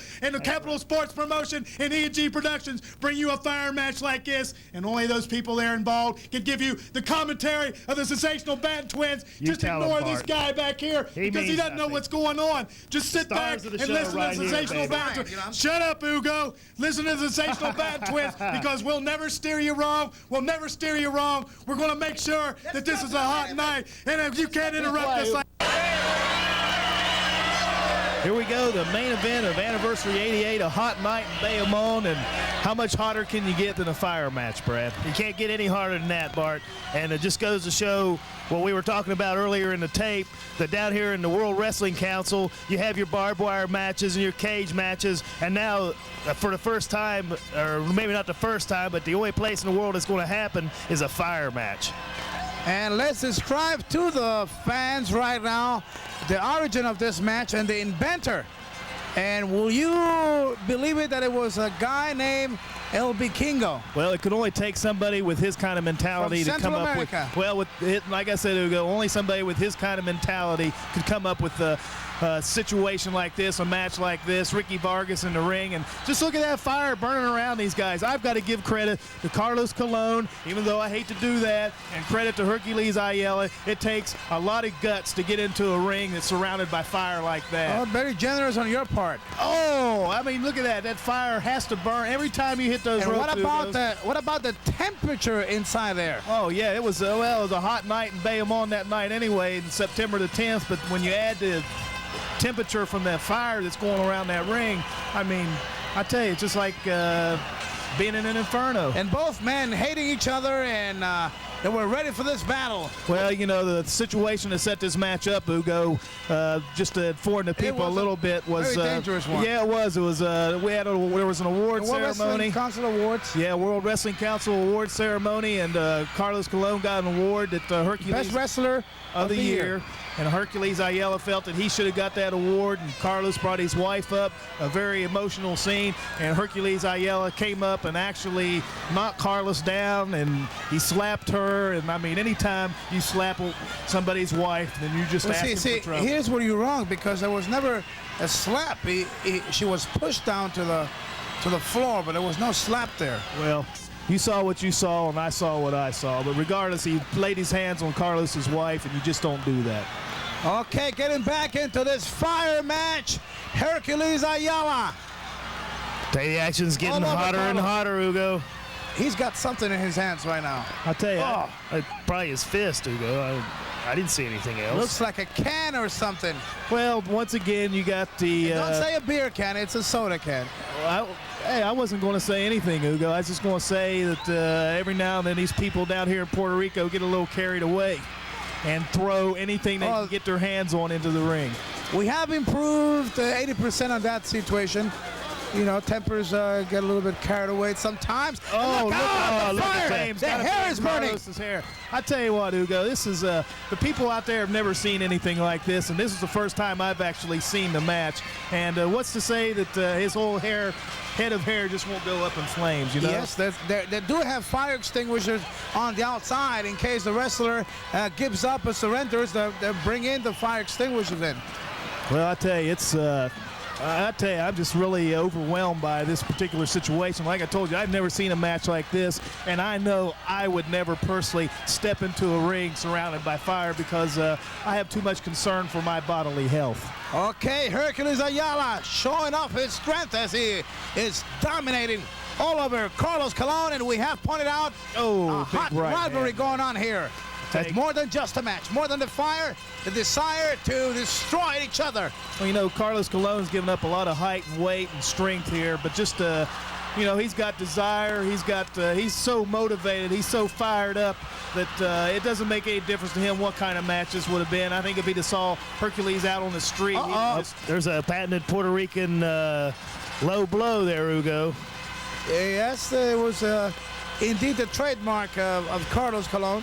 He does have that down to where he's fast. Well, personally, Ugo, I don't think that's an admirable trait. I don't know how you feel about it. I do agree with you. I'm the one that's I've been asking a lot of the World Wrestling Council officials that they should have more fines. Oh, you're going to ask El Vikingo to go out there and No, impose a not fine? him. Right. I was referring like to the commissioner, Hayden T. Joseph, to the vice president, Joe Pedicino, because I do believe that we should be a little bit more looking into this violation. Oh, I tell you, did you see that? Carlos Colon just jamming that fire right in the face of Hercules Ayala. And I guess if you got a score to settle with somebody, this is the kind of match you want to do. He's already busted Hercules' head wide open with punches and headbutts, and Carlos Colon does have a hard hit. Okay, check this out. Ayala, a bloody mess right now, and he's getting burnt. I tell you, there's old fire. Fast Eddie down there trying to get his pictures. Fast Eddie has always been known to be around any kind of hot situation, Hugo. Yes, he does. And we definitely had a hot situation. Anniversary 88 in Bayamon. It was a hot night in Bayamon, and this is what the people came to see, the main event. Big main event. Tell you, I don't think that people have been disappointed at all, and I know the people at home watching this tape aren't disappointed at all because they're not going to see a match like this on any other tape. The only way they're going to see it is E&G Productions, World Wrestling Council promotion. This tape here, fire match, hot night in Bayamon. I mean, you're not going to see it anywhere. It is hot. It is hot. Oh, good move by Ayala right there, using his smarts. Carlos Colon's a smart man, but Hercules outsmarted him, Hugo. Well, he's got that. That is the name of the game, to outsmart your opponent, go for the win, and in this case, more than a win, we're talking about destruction here. That could leave some awful marks on their bodies with that fire so close around them. There's Hercules Ayala going. Oh, I know that had to burn his arm right there, Hugo. Hercules Ayala kicking after the leg of Carlos Colon, trying to weaken that knee because Carlos Colon's best move, probably the best figure-4 leg lock in the sport of professional wrestling. But Hercules Ayala doesn't have a bad one either. He has the inverted, he has the inverted figure-4 leg lock, and he's trying to weaken Carlos's leg right here so he can maybe strap that figure-4 on him and end the match. There he is, just and at this time, the whole Coliseum, Ruben Rodriguez, and the Lubriel Stadium next door, where they were watching it in the big screen, it was a madhouse. The people were just insane as they could not believe all that fire and all the intensity of the both wrestlers in the ring. Well, you can see in the background there, Hugo, they're standing on their feet. They're excited. They've never seen a match like this. I don't know too many people have seen a match like this. I was ready to bite my nails. I tell you what, it was a great block there by Carlos because Hercules tried to get him in that inverted figure-4 leg lock, and Carlos just happened to almost cradle him out. Oh, look out. Oh, look at how close that flame is. Right to his arm. I tell you, it's to his face now. I believe he's got a little inflammation there in his arm. Yes. I tell you, look at that. He's trying to set his hair on fire. I tell you, there's no love lost, obviously, between these two wrestlers. That is right. Carlos attempting to fight back here. And big Hercules all over Carlos Colon. No title involved, as the World Wrestling Council for this match has stripped Hercules of the Universal Championship, but it was honor and pride and a lot of guts involved to get even in the part of Carlos and Ayala to destroy Carlos Colon. Oh, I tell you, there it is. He's finally got that figure. Oh, reversal here. He's turned it right back over and reversed it on him. And I tell you, this could be it right here. Are we talking about some heavy artillery here in the part of Colon as he almost had him? Well, Ayala's smart. He went right to the ropes, grabbed the ropes, so he has to break the figure-4 hold. Picks him up. Oh, I tell you, that knee drop right there. Oh, I tell you. I give Carlos Colon credit. He's strong. He's tough. He's maybe the best that there is. He's got the know-how. But he's been there before. Yeah, but I have a feeling one of these days he's going to meet with the sensational Batten twins, and we're going to show him exactly how great we are. Boy, aren't we looking for some trouble with everybody tonight? Well, Hugo, you know, sometimes you just got to call them as you see them. Some people like to live dangerously, and I'll see it's going to be some tough outings for you guys in the future. Well, I tell you what, I would look forward to getting in the ring with Carlos Colon because when you get in the ring with a wrestler of his caliber who's wrestled all the top guys in the world, Okay, and let's get back to the action here as Ayala is screaming in pain, holding on from the pants of the referee. He's ready to give up here, but he's fighting it hard. Ricky Vargas Benitez is asking Hercules if he wants to give up. I'm telling you, there's too much pride on the line here. He's not going to give up unless he gets knocked out or more seriously injured. These two guys are going to go at it. Referee is very concerned. Ayala is not giving up, but at this particular moment, it looks like it's going to be all over for Ayala. I tell you, he cannot stand the pain any longer. The knee joint can't take that. Okay, and it's all over. There it is, and right there. This was the end of the hot night in Bayamon. But it wasn't quite over yet because Carlos Colon wanted to put more pain, more destruction on the man that had really offended his wife and his people. And Ayala, in a lot of pain, it was officially all over, but Carlos wanted more. I tell you, Carlos, you can't really blame a guy for doing this because, like you said, Hugo, Puerto Ricans have a lot of pride. Family is very important to them, and he feels like he didn't get quite enough punishment in. He's just going to get a little bit more. Okay, win was not enough. It's all over. The referee now, he wants the referee out of the picture. He wants to do more damage on Hercules Ayala. The main event came down to a close and the fire extinguishers were brought in. And there was a bloody mess on Hercules Ayala. And it was all over for him, but Carlos. There he is going after him again, Hugo. I realize there's a lot of pride and slap the man's wife around, but this is uncalled for. There's a time where you got to stop it. The match is over. He won the match. I mean, what else does he want to do? He beat the guy. He wanted to break both legs on Ayala. That's what he wanted. I had a chance to interview him after this particular match. And believe me, the intentions on Ayala were the same. Unfortunately for him, Carlos Colon secured a figure four leg like there was no escape for Ayala.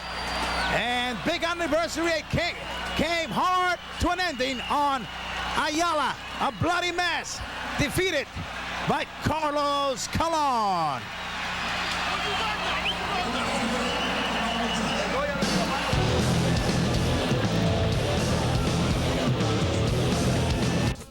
Well, fortunately for me, we have come to an ending of this hot night in Bayamon, and I think it was hotter in here, and I hope you buy a lot more tapes from Eddie Grice, but I think I'm going to wind up in the hospital. What did you guys think about the hair versus hair match, Miguelito Castillo against the Jayhawks? The Barrio boys lucked out again, but it doesn't make any difference because I know we're going to meet them down the line. They're going to run into this state-of-the-art of tag team wrestling, whether you like it, whether the people out there like it. But there's one thing you can always count on.